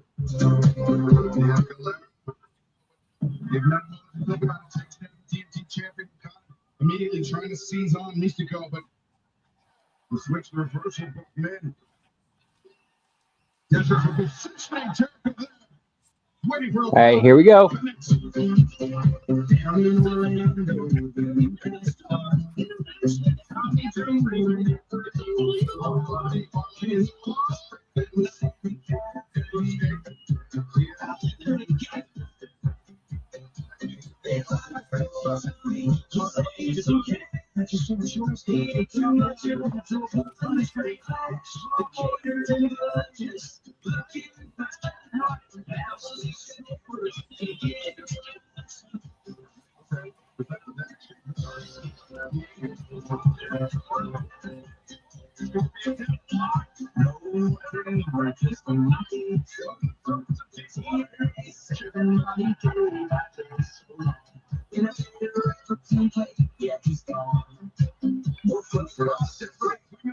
That bottom rope, that's a Sarah bailing out his knockout family member. That's great, man. I love it. But it all was born from you just that shoot line of you about Alicia not being able to ever eat. That's what brought it all on. That's the line that pops me the most in there. I didn't even know that Jericho was in this match. Yeah, you're right. That needs to go up. That needs to go too loose. Well, that pairing certainly divided Arena Mexico. All right, Brandon. I did want to be in bed by 10, brother. So I am going to jump off here. Hey, no worries, man. Thanks for stopping and hanging and chilling, and thanks for hanging as long as you did. I know this is a rough show to get through. I'm trying to pay more attention to it. Now that I'm going to be doing more hitting the marks with Jargo, I need to pay attention to stuff that he likes too. It's how relationships work. You have to give and take. Pretty soon I'll have to start watching the goddamn New Japan too. In the ring, Darby Allin has the Jet getting knocked down. Perfect position for this. Jet's up. Points, Lab Rat. By the TNT champion. Hey, I wish I was a 90-year-old lady's pool boy. His legs are snagged on the top. One, if she has a pool, that's cool, and if she can afford a fucking pool boy. You are right. Here it comes. Darby cannot get out of the way. Yeah, me signing this prenup, pal. To the top, Darby still inverted in the corner. Fuck NDAs. We'll sign an NDR. Do not resuscitate. I'll take that. I'll take that money. All right, B. All right, RB. I'll see everybody later. Hopefully, I'll see you at some point before Monday. If not, I think Ben is back on there. Oh, he might not be. He's taking his Ravens joint crew. He claims it's team building. They're all going to Raw Monday night in Buffalo. I think they did something wrong. That seems like team punishment. Yeah, that's how you punish your crew, not reward them. Or maybe say, hey, if you guys don't straighten up, we're going to come to these every month. All right, baby's up, and I am out. All right, shout out to RBV. Thanks for stopping in and hanging out. Make sure to check him out on Hitting the Marks this week in WWE.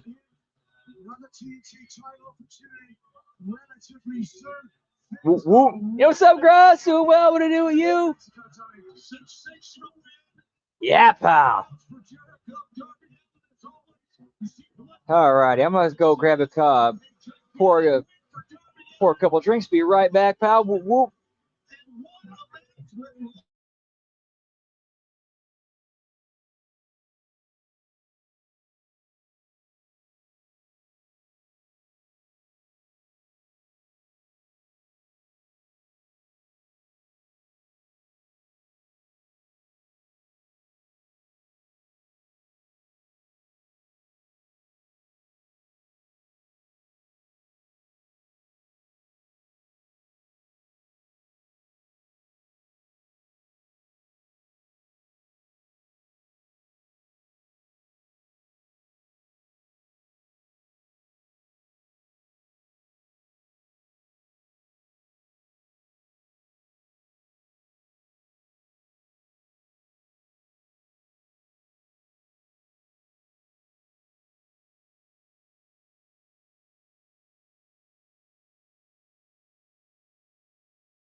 Whoop, whoop.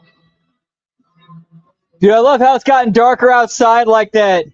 That multicolored thing is reflected on my window blinds. Whoop, whoop.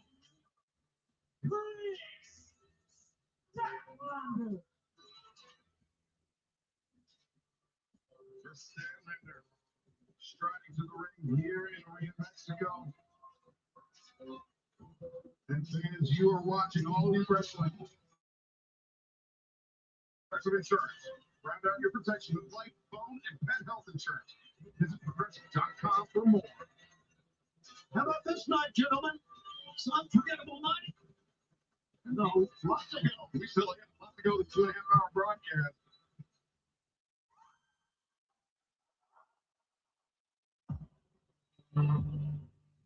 That's 15 belts. That's 16 belts, I think. Yeah, I think we're at 16 belts now.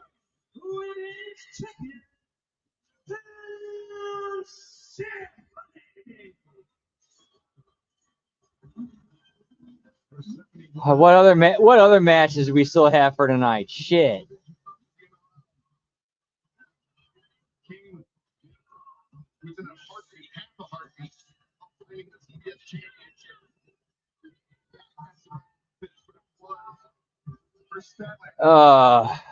Eliminated for something from that. So you got Will Ospreay and Mark Davis in Mexico City Street Fight. And that's it. Fuck, we still got 2 more matches. All right, later radio, whoop whoop. 17 belts with Thunder Rosa. Knowing that she's here cheering on Thunder Rosa. Persephone is in a 154 Maybe. reign here. Just maybe, pal. So the fans know her very, very well. This should be a great matchup. It's the CML Women's title not on the line in this matchup. This is all about payback, but it's only one more thing. If Big Stat Daddy is able to secure a pinfall or submission over the champion, would not be long before she gets the title opportunity. Nigel's not often. But Persephone certainly seems gifted in that. Persephone is so confident, almost to the borderline of arrogance. Yeah, it won't be long before we start getting back to like 20 belts. Crowd making no secret of who they favor in this matchup. Yeah, TK be like, I've been slipping, pal. I know. That's what Persephone for two guys. Instead of handstand. Oh, wow. That's some agility. Persephone, back bridge to her feet, kick intercepted by Statlander. On track, attempted, but And look at like 2 more like on both sides. Hoss women in Statlander Persephone. Persephone wrestling. I would put Statlander Persephone in the Hoss category. Competed last week in Detroit, went to Mexico City, back to New York City, then back to Mexico City to face Chris Statlander here tonight. Punishing schedule for Persephone. Yep, certainly breakneck speed. The sarcastic CML Women's Champion. The former AEW Women's Champion, Chris Statlander, as we detail. Both have an axe to grind in this match. Whoa! Well, Statlander, she's looking in some of the best shape she's been in for long. Like, she's looking in tremendous shape. The fact that Persephone is not only the CMLL Women's World Champion. Dude, they really could. Like, you could actually have like a legitimate women's heavyweight division with whoop whoop. The drop kick and Statlander to the floor for all that force. My God, Stephanie building up momentum. A full head of steam.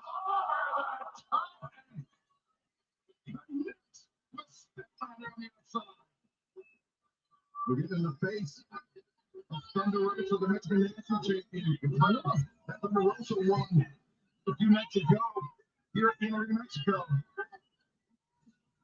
I should tell Thunder Rosa, watch this. Something you should be careful about. Whoop whoop. For Statlander, very potent opposition. As Persephone keeps the assault on Statlander.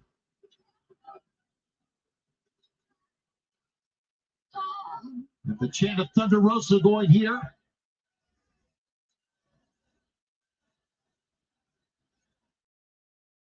Statlander in the grip of Persephone, trying to get up to a vertical position. Fans, this match continues on Grand Slam Mexico. We're going to step away from the action for 1 minute and 59 seconds. You heard that right. Don't go anywhere. All right, so they're doing a picture-in-picture. I'm going to go ahead and hit the bathroom and drain the lizard. Be right back, boys. Whoop, whoop. 1 sec.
substitute here in Mexico City. Whoop, whoop. No such opportunity for her. Yeah, certainly a factor. I saw Statlander in the gym this morning.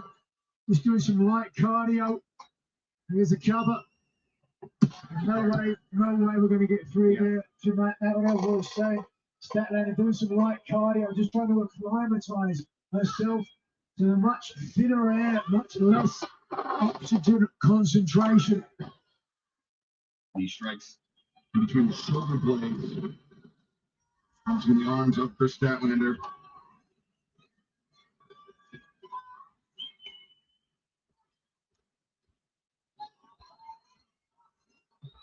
Welcome back to AEW's Grand Slam Mexico live from the Cathedral of Lucha Libre Arena, Mexico. Tony Schiavone, Nigel McGinnis, myself, Excalibur, on the call for this 2.5-hour broadcast. Persephone and Chris Statlander. Power versus power. But now Persephone takes to the skies and unforced error, perhaps. Felt as she taking enough energy from Statlander, but no. Big Stat Daddy ready to really. Whoa! That was raw power, rocket blocks. And of course, leverage as well. Statlander trying to urge herself onward. Striking the corner. And kick to the side of the head. Statlander regains the advantage, and now inside drives down Persephone on 2. Yeah, Persephone just able to raise that left shoulder up and push Statlander out of the way. And doing so, the CMLR Women's Champion grabbing at her left This shoulder. has been one of the better matches tonight so far. Ignominious landing for the champion, Statlander. Looking to do it again, perhaps. Statlander looking for a favor. Persephone has no intention of finding out. Persephone going to turn the tables on Statlander. Wait a second. Statlander, nice counter. Flips the arms of Persephone. Turns the corner. Has her in the seatbelt. No. Didn't hook the leg, and that allowed Persephone to escape. That's a good call because I thought that was done. Oh! Persephone threw everything she had left into that one, Nigel. And left the former AEW Women's Champion flat on the mat. But Persephone has absorbed a lot of punishment as well, so unable to follow up quick enough to get a pinfall attempt. Persephone, open-handed strike to the face of Statlander.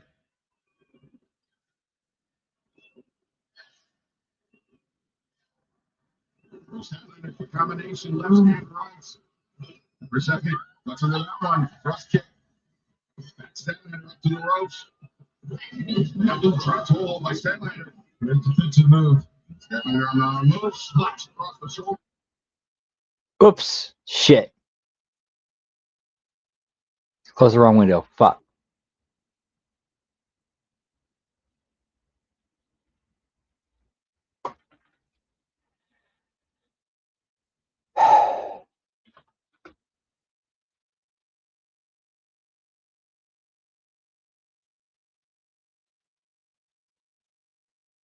Hang on, my bad. I fucked up.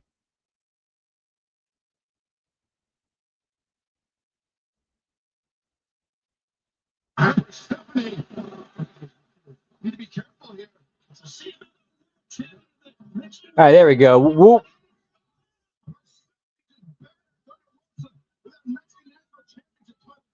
Right in front of the official, but of course, and the road is not in this match, but still, The referee goes down too.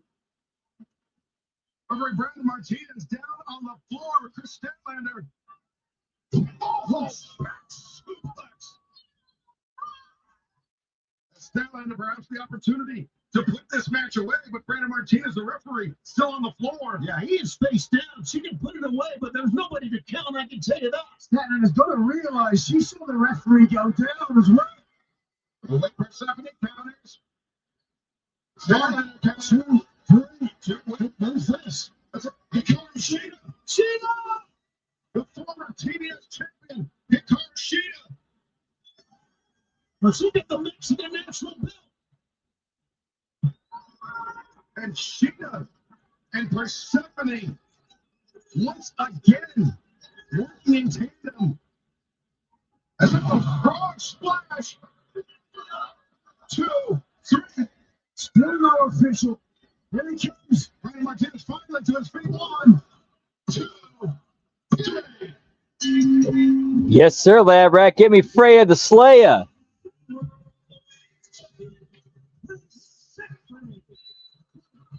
Over 70. That was the final of the finish match. With a huge favor to Hikaru Shida. Shida attempted to repay that favor last week with her 70 challenge Mile World, but made good on it tonight, taking out Persephone with the Mexican Championship. And in doing so, Persephone continues to make enemies. That's going to come back to bite you. He's not content. Just that CMLL World Women's Championship. She won the Mexican National Championship as well. Yeah, a message right to the champ. No doubt. I don't think there's any doubt. Thunder Rosa is going to be more than willing to put that title on the line. My world. Out of the damage already done by Hikaru Shida. Yeah, there's her TBS champ, Iron World. With Persephone victorious. And she's saying, this is my arena. My arena. She's going to play. Big victory tonight for Persephone on Grand Slam Mexico. Thank you for joining us tonight for this tremendous 2.5 hour broadcast. A lot more to come tonight, including our main event, the Mexico City Street Fight between Godzilla Mark Davis and the Mexican champ Kenny Omega at Wembley Stadium 25 days from now. Will Ospreay, let's take you back.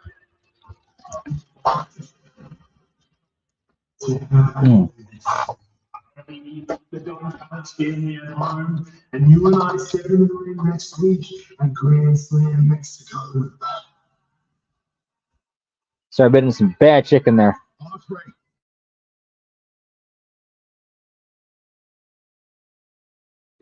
Davis, the devastating pile driver. Yeah, get me J-Rod, pal. Wonder how that tryout went this past weekend. Yeah, her and Josh Bishop had their WWE tryouts this weekend, this past weekend.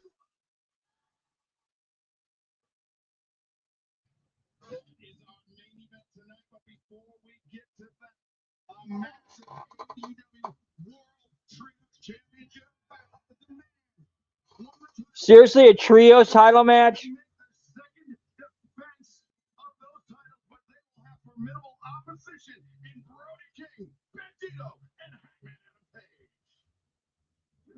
I forgot about that match. Fuck.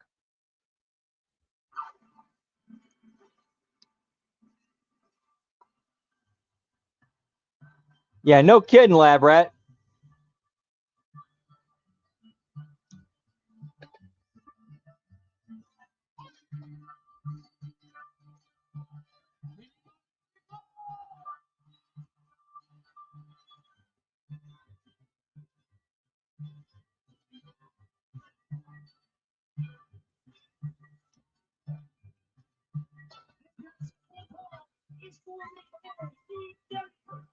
What a fucking woke-tarded suck-up.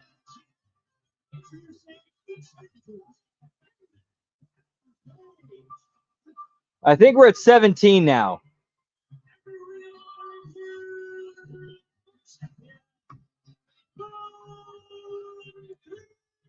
See that lower third? Where this umbrella may be problematic. Get the fuck out of here.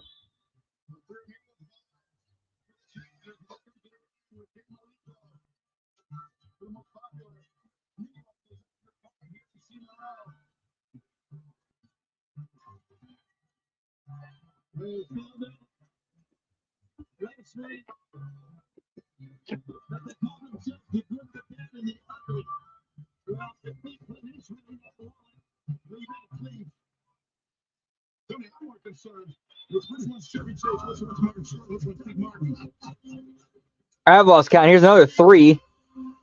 What was this, 20 now? We are at 20. Damn, we are at 20. Yeah, this is 20.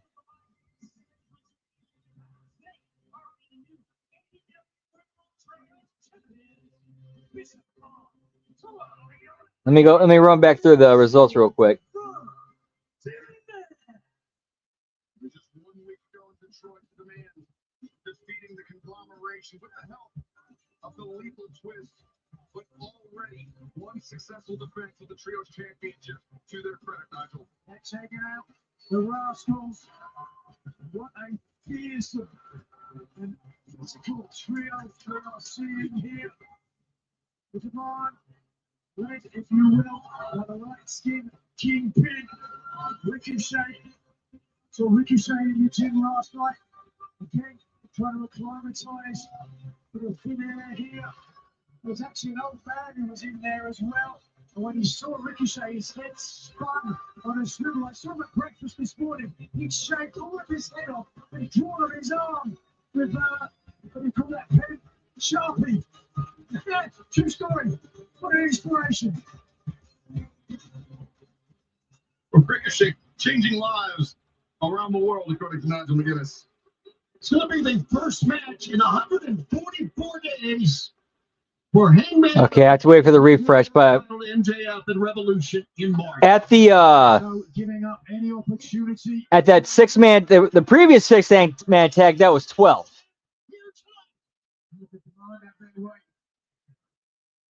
The man attacking the challengers. Brody King sending Ricochet up the floor. Meanwhile, inside the ring, Bishop Cohen receives totally on it with Hangman Page. See that? A left to your street. Ricochet, very erudite decision, trying to take out the leg of Brody King. Back inside. Oh, hip toss attempted by Tony Leona. Hangman attempted the counter with an arm drag to it. 2 stop right now. It has from Hangman Adam Page. It was a year ago in Arena, Mexico, that Hangman Adam Page endeared himself to everybody here, talking in Spanish about his upbringing on a farm and how important it was to him. And working alongside Mexican immigrants and how much that taught him about the keys to success, the keys that have made him a great world champion. And then Brody King into the fray. And Brody's fighting off 2 very powerful, incredibly athletic men.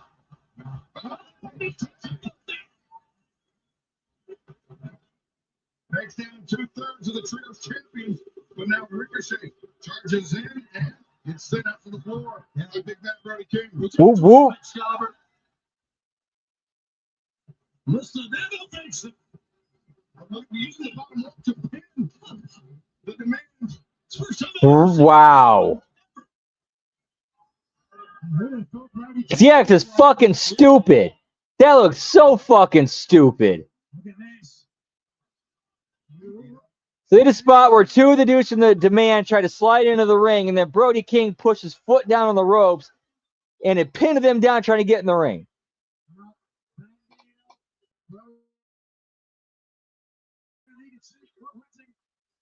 Or pinned him down on the apron trying to get in the ring. Stupid. Oh, this is ridiculous. And they're going to pay for it.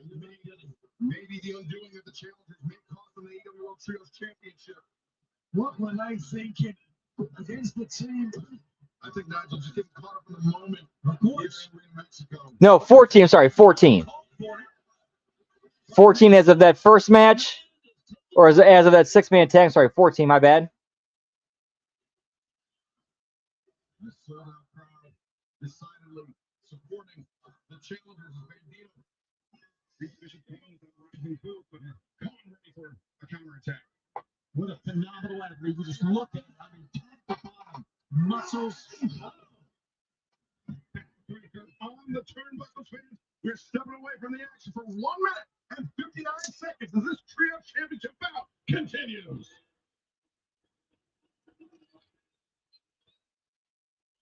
What a handsome man.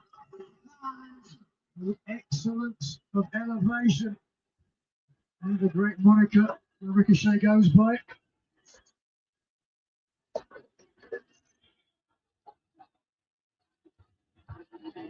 Ricochet from Bandito to the ring. Bandito Another man who began his career outside of the CMLL system. Never thought it'd be possible to compete inside Arena Mexico, inside these hallowed halls. But Bandito, much like Commander, himself to be in denial. I think we're at 18. I think we are at 18. Let me double check.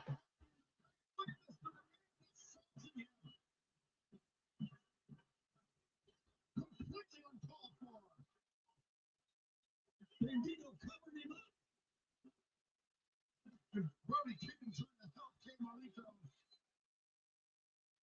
Oh, Brody.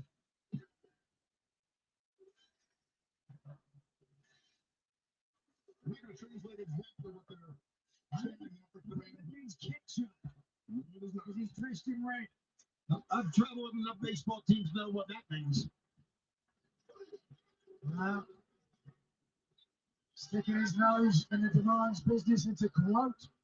The demand, when you're in demand, you can make demands if you don't pull it. All right, women's match, that was 20. Yeah, women's match, that was 20. Whoop, whoop. The Caramelito. Close enough, who cares? Oh, wait, hang on. Am I tripping here? Family, Nigel. I doubt it.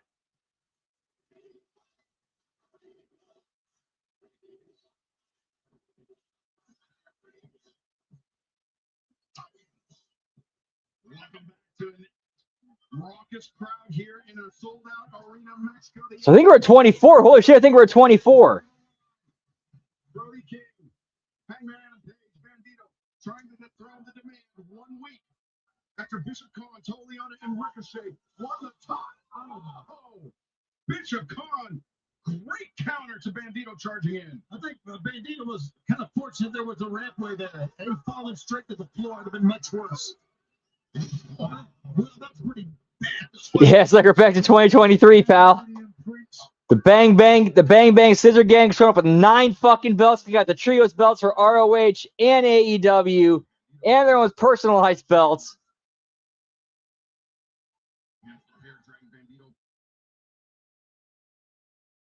That's not his real hair. He's bald underneath that mask. It's a wig. That's what Ricochet told me. That is a real possibility, Lab Rat. We just might, pal.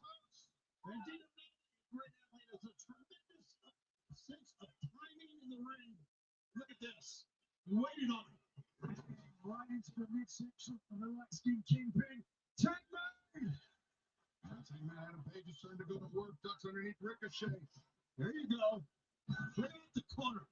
Takes down Toa, takes down Khan. Nope, 25. My bad. 25. You're at 25. Forgot Thunder Rosa had her belt out there. No, actually, never mind. My world didn't bring her belt out there, so we are at 24. My bad. We're actually at 24. We are 24. My bad. Moving with ease. Cowboy has his spurs.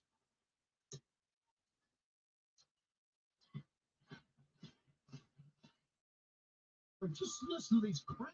It's stomping. Unless somebody was higher, there's something higher than my 15. I think that was me, pal. Whoop, whoop.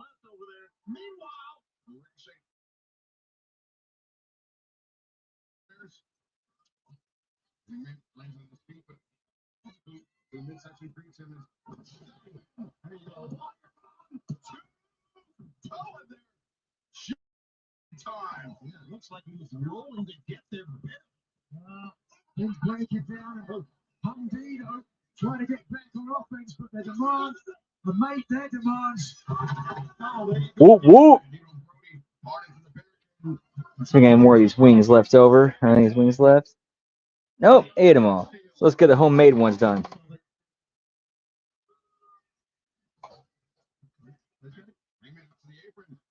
Yes, I did count Mystico's belts. Yeah, Mystico's 2 belts were counted in it.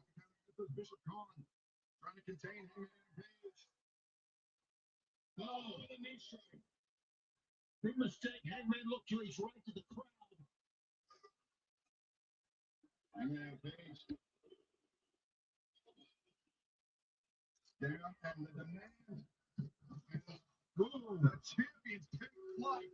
and take down all the opposition. How about Ricochet going over the top of the landing right on top of Hangman? Bernard sucking the air out of the audience here. The Ring of Mexico. You have to admit that was impressive. Now Ricochet thrown it in the corner. Elbow strike for Hangman Adam Page. There's a con, a splash. And the mat charge. Oh, with a burst of speed. Hangman's in trouble, gentlemen. He needs come on. Hey, what's up, Final Boss? Whoop whoop. Deposits Hangman. It's been a bit of a rough show. It's literally match after match after match after match. One MJF promo, and that's about it. It's literally like a televised house show in Mexico. Hangman Adam Page is not his first rodeo as far as the Trios Championships are concerned. From the former Trios Champion alongside. How long ago that feels now? Yeah, and it wasn't really, but you're right. The man, oh wait, Ricochet. Got caught by Brody King. Hangman Adam Page trying to fight off Khan and Leona. Bishop Khan and switch. Hangman, that's Khan up to the corner. Toa charges in, finds his own partner. And Brody sandwiches them both. You need a big man. Incoming.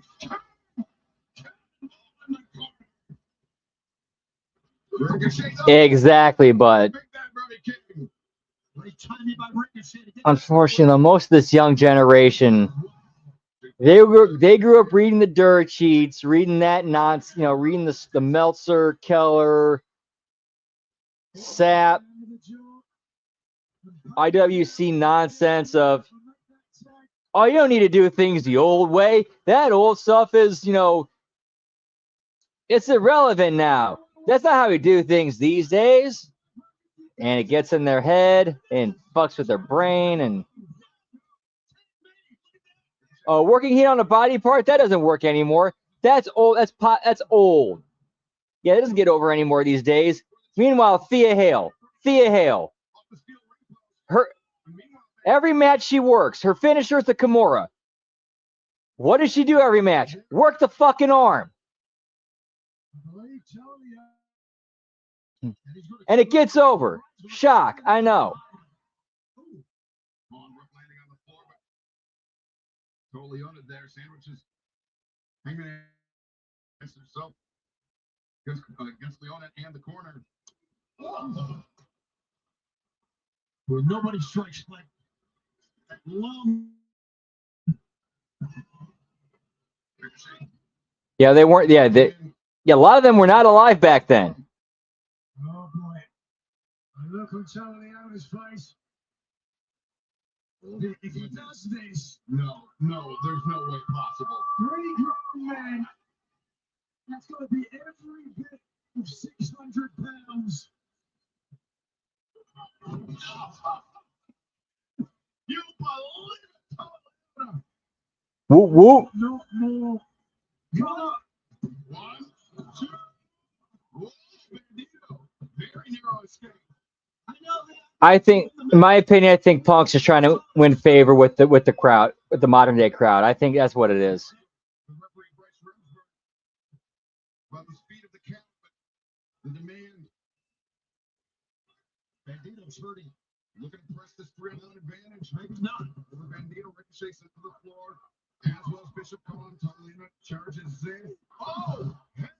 Bouncing off the steel. Takes a move, just slumping down. Devastating Larry by Brody King. He's not done, Brody. On the left. Back inside. Does the Ring of Honor World Champion have the strength? He's got his opponent in the right position. 20. 1. Oh, maybe not. 21 grip is what it is. Get to the side of Bandito. With a deadlift. No, totally attacking the grip of Bandito. All right, and second.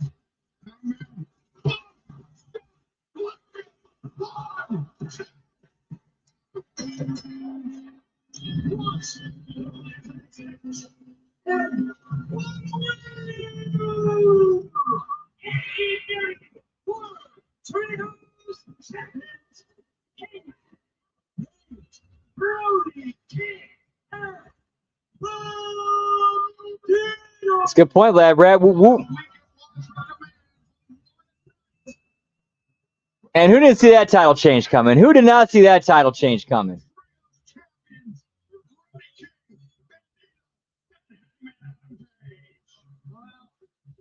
Whoop, whoop.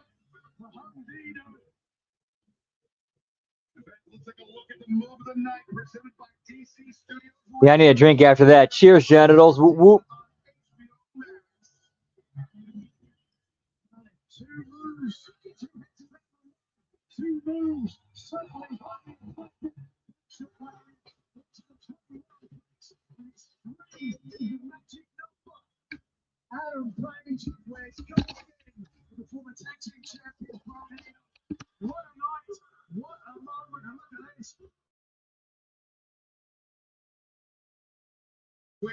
Jumping back in the saddle, we still have our main event to come tonight. Finally. Yeah, the show's supposed to go off the air right now. But now we're getting to the main event.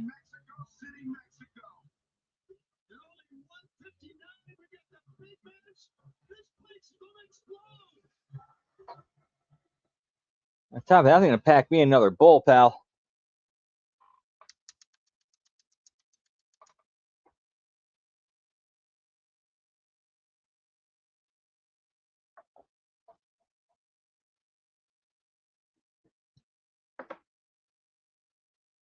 Whoop, whoop.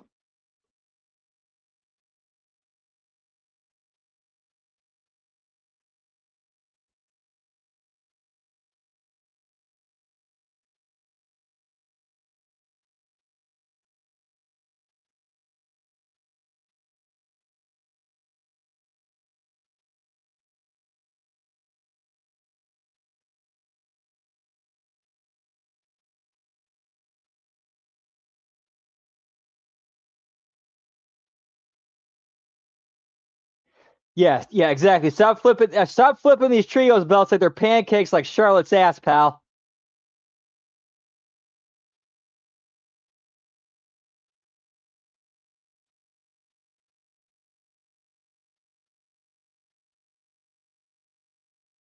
Whoop, whoop.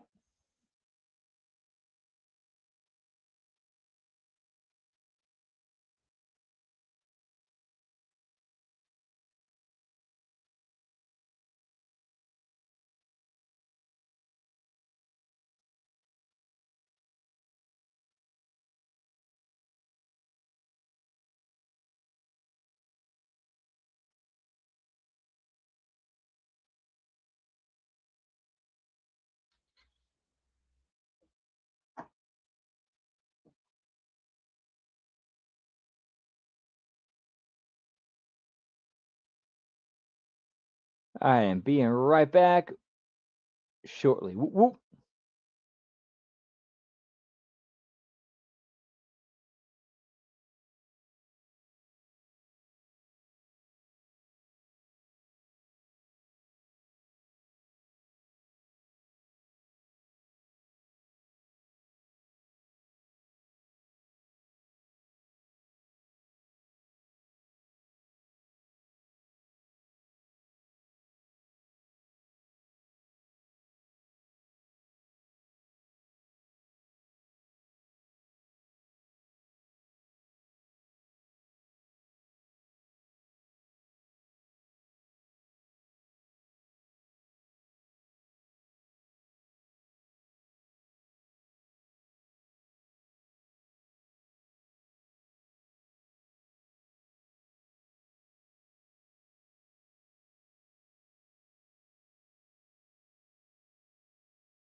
And back. Whoop, whoop.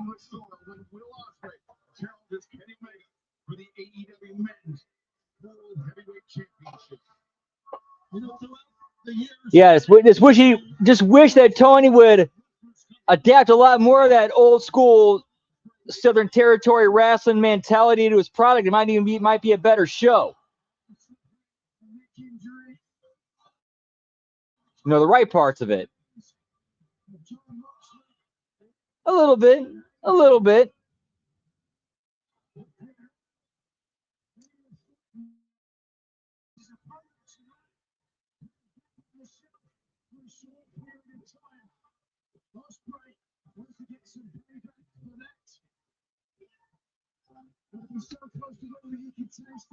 So bell count is currently 25.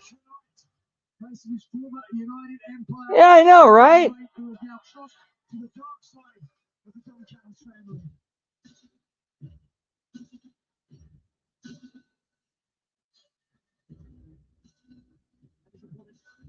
Representing the non-Palace family from Brisbane, Australia, weighing 264 pounds, Godzilla Mark Davis. Godzilla Mark Davis coming out steel chair in hand. Sans Don Callis, both Ospreay and Davis agreed that they would battle it out with everyone banned from ringside in this Mexico City street fight. Davis launched that chair. He nearly backhanded Ospreay, but now Davis though catches the eyes of Ospreay and knocks the number one contender back into the ring. You're looking at the last man to defend Will Ospreay in AEW. You'll recall the match was stopped. Ospreay could not continue. Whoop whoop. I believe. I think that's going to look very much the same here tonight. And it was after that match that Will Ospreay was carried out.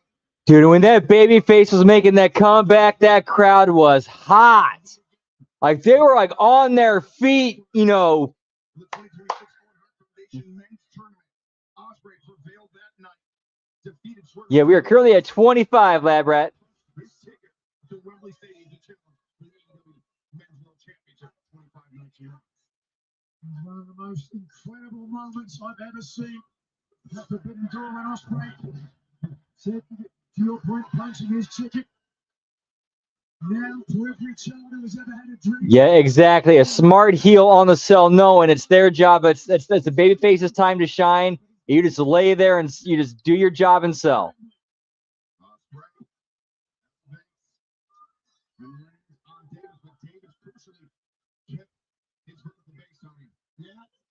He sure did, and it's hard to get a man like Dunkzilla off his feet.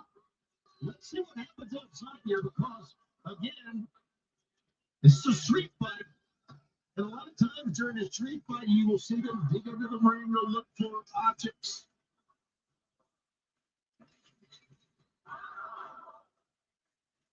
Will Ospreay enjoying the support from Arena Mexico.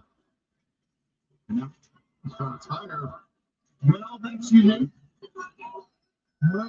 The closest thing to making this a street fight is we got a tire, pal. Ready for Ospreay. He's ready. Oh, wow. On the tire. Not Ospreay hit. Steel belt the radio. No laughing matter. Will Ospreay. Davis into the barricade. You want to watch it? You know, you talked about. You hear me fight around the ringside, pal. Teammates, but that's one of my favorite rivalries of all of them because of the difference in styles and how great these guys have been able to perform. They never disappoint. Head start. Right off the barricade. Ospreay. Cat-like agility. It's a cliche, but early on in his career, working and the gymnastic effect here. Look how perfectly that lands. And that's going to save his body a lot of damage. Ospreay. In his own steel chair, it's a play. With these. Sleeping elbow strike. Lateral press. Whoa! Davis kicks out with these. Yeah, he's too strong to keep down this early in the match. And they've been chanting Ospreay for a long time here tonight. Oops. Davis grabs the chair. The frame of the chair into the midsection of Ospreay. Yeah. It is so dangerous for Will Ospreay, who's had that neck injury that we've talked about so much over the weeks, to go into a match where they can use devices like this. Swing. Ospreay, Whoop, whoop. takes down Godzilla. Davis was aiming for the head of Ospreay, but instead, it was the #1 contender to the world title. Yeah, we're gonna get a 3-hour show tonight, unfortunately.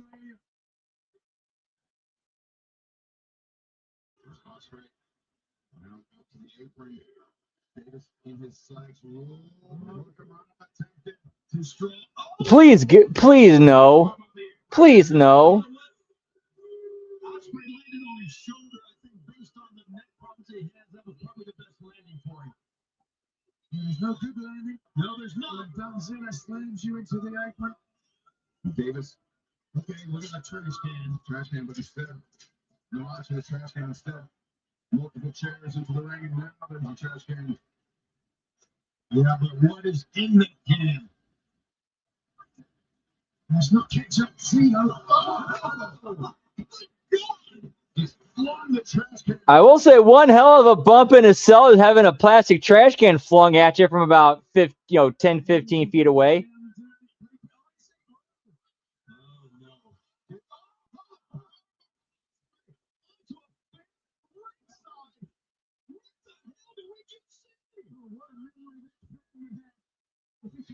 Fan got taken out.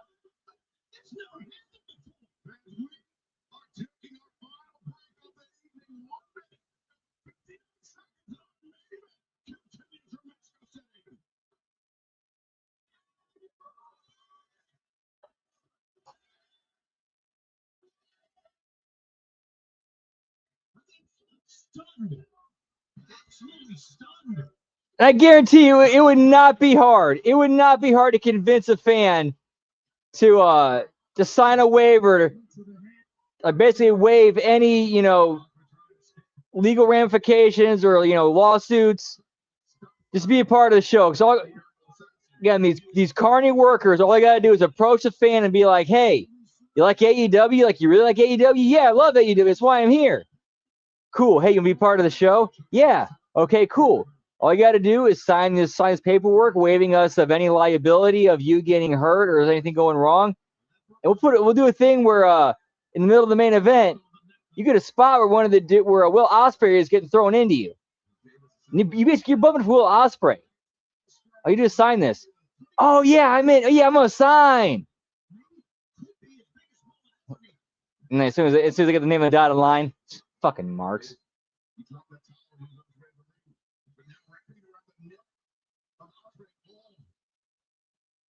This is very dangerous for Ospreay. He was life out of Will Ospreay. But he wants to put more punishment. I just don't want to see someone get thrown down those steps. I mean, look at this. Look how high up they are. A childhood dream for anyone in England to perform at Wembley Stadium. And no one, except perhaps Mark Davis, but we're going to see that taken away from Will Ospreay. Drop. Whoop, whoop. The top of the steps. Walter trying to get the action back in the ring, but we knew we'd be in store for something wild in the Mexico City street fight.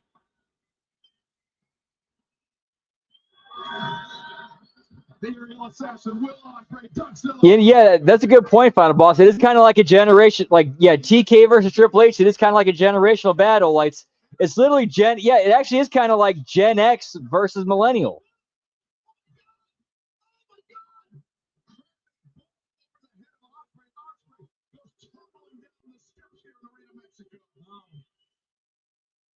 Piece of particle board or something like that, and exploding on impact.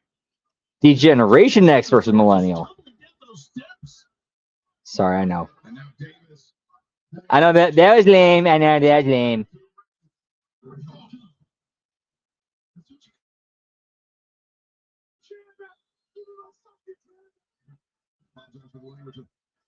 Yep. Unfortunately, that part still has yet to change.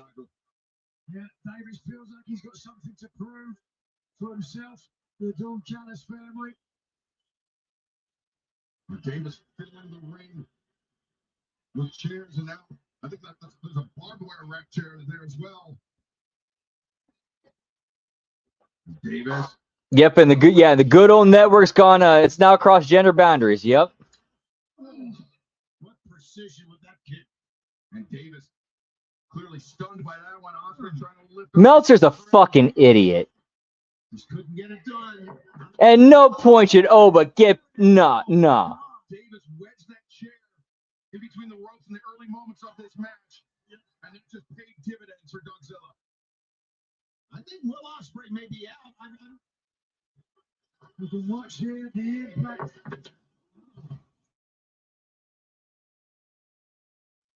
Hitting the chair, and Ospreay busted open by his head. Yeah. Here, Joshua. Yeah. High impact. Head, the bridge of the tail. Match. Hairline. All in one minute. Kenny Omega, the EW World Championship. 25 days away for Will Ospreay. That's if he makes it to London. Ospreay has already felt the taste of a one-winged angel recently with the damage to the neck. Oh.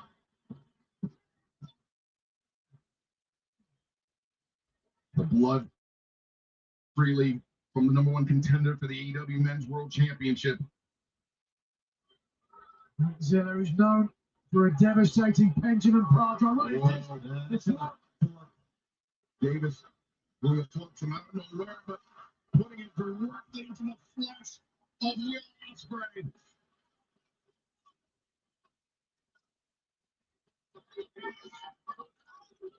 Yeah, Heyman, man. Puncturing Ospreay with the foot repeated blows. Remember, we mentioned this before, the last time they had to stop the match. They made it to again tonight. Ospreay, though, the drop to hold. Davis, his head bouncing off the chair. Ospreay launches off the chair. What is he doing? I think you've already seen him. I think you've already seen him at least once so far. This definitely ain't Ospreay's first rodeo with death matches. From all that to almost win the match. Oh, wait a second. Ospreay. Turning about this.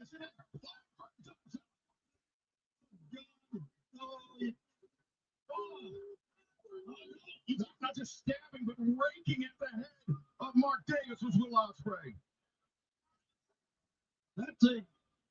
That's a good way to get some blood transfused illnesses there.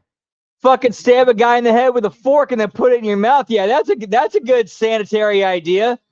Yeah, you might want to get tested after this match, you fucking idiot. Remember, Ospreay tendered his resignation to the death.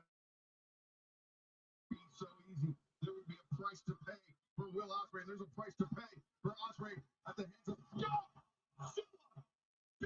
Oh my goodness, it's over. It is done. 2. No! Oh my God. I could totally see that.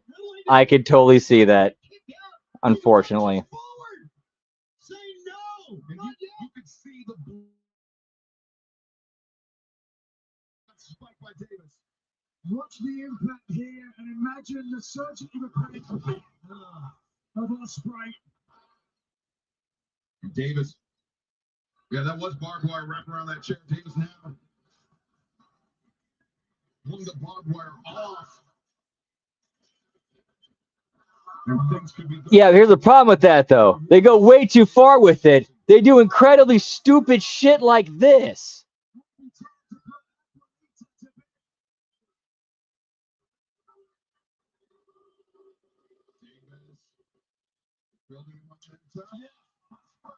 You could see the red of the screen. Ospreay was getting his feet on that. The fastball winged the chair at the head of Dougzilla. Now Davis and Ospreay pushed on that ring apron double underhook by Ospreay. The Tiger Driver. Oh, the Stormbreaker, but Davis, no intention of finding out. Whoa, massive headbutt by Will Ospreay right under the chin. No, yeah, no, absolutely not. Nowhere. Like, this is as far away from old school as you can get.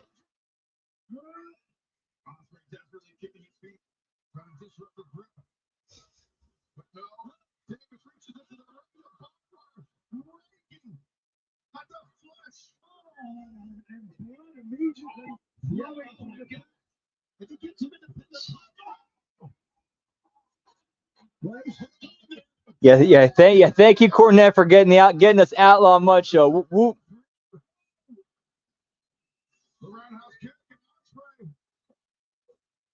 Oh yeah, admittedly, kind of spoiling a little bit of the magic here, but I got no problem spoiling this magic because you shouldn't even doing this fucking spot in the first place. A drill to the head. The key to that is you put it in reverse before you drill it on their head. So what happens is you turn the drill on, it's in reverse, so it's not actually drilled through their head. They put their hands up and block it, so you know it's hard to see that it's in fucking reverse. Fact is, you shouldn't be putting a fucking drill in somebody's head. It's not believable because that should mean death.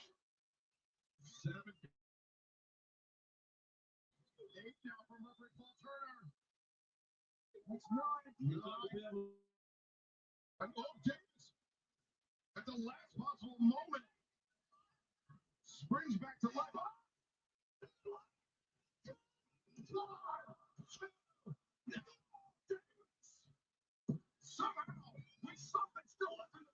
That doesn't matter. That doesn't matter. Just because it looked cool, it doesn't. There are some levels of believability that exceed the cool factor. A drill to somebody's head is one of them.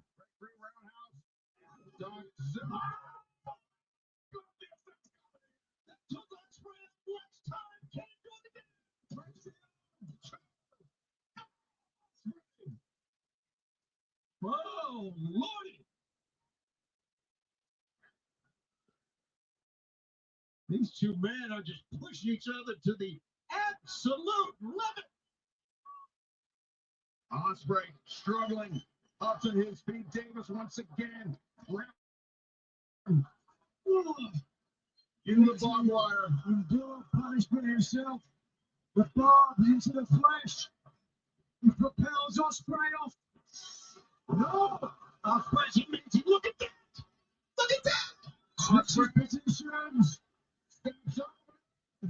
He knows it. Stop!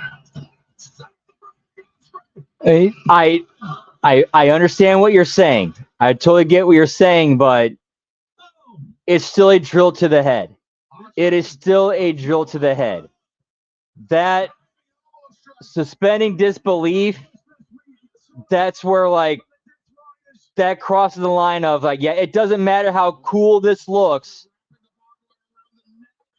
The fact that it's a drill to somebody's head overrides that. Trying to sell that as real overrides that.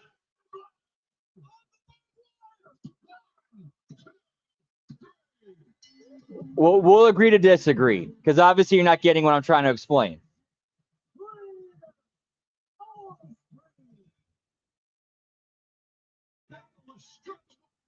It does not matter. It does not matter what it looked like, what the video was. It's a drill to the head. Camera shot, angle shot, video shot does not matter. It's a drill to the head. I don't know how much clearer I can explain this.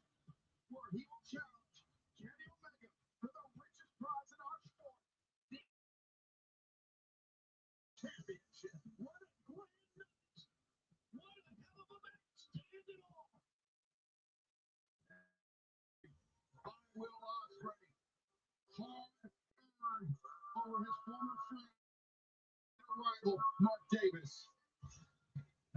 We have had a tremendous night of action here Whoop, whoop. in Mexico City. Minor collision. Collision returns live. It's regularly scheduled night and time this Saturday, 8/7 Central on TNT and HBO Max, and the Continental Cup kicks off. East Austin, Claudio Castagnoli, first round match. Orange Cassidy will face Matt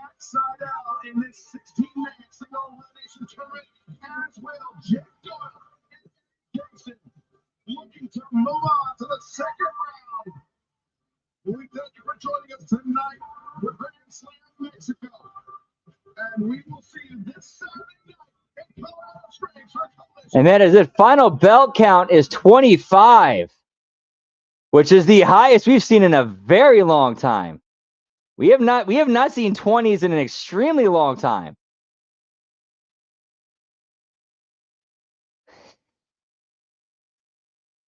Yeah, I don't think Tony's gonna make that level of mistake, having Will Ospreay lose on his way to all in. Yeah, I don't think Tony's gonna do something. Tony makes a lot of bad decisions. I don't think he's gonna make one that bad. All right, but that is it for us tonight. Wow, yeah. Hey, good to see you again, 20s. Whoop, whoop.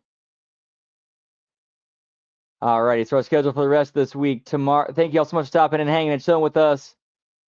Bearcats HMG fam, always a pleasure. All right, so for the rest of this week, tomorrow we have the Friday Locker Room. We have the JCW Lunacy TNA Impact Watch Along. And then on Friday, we have the SmackDown Watch Along and Bell Count, followed up with Saturday, HMG Insanity, along with the AAA Watch Along. And then on Sunday, we got the Wreckage, followed up with HMG After Dark. I'm going to watch along a Bloodsport. Whoop, whoop.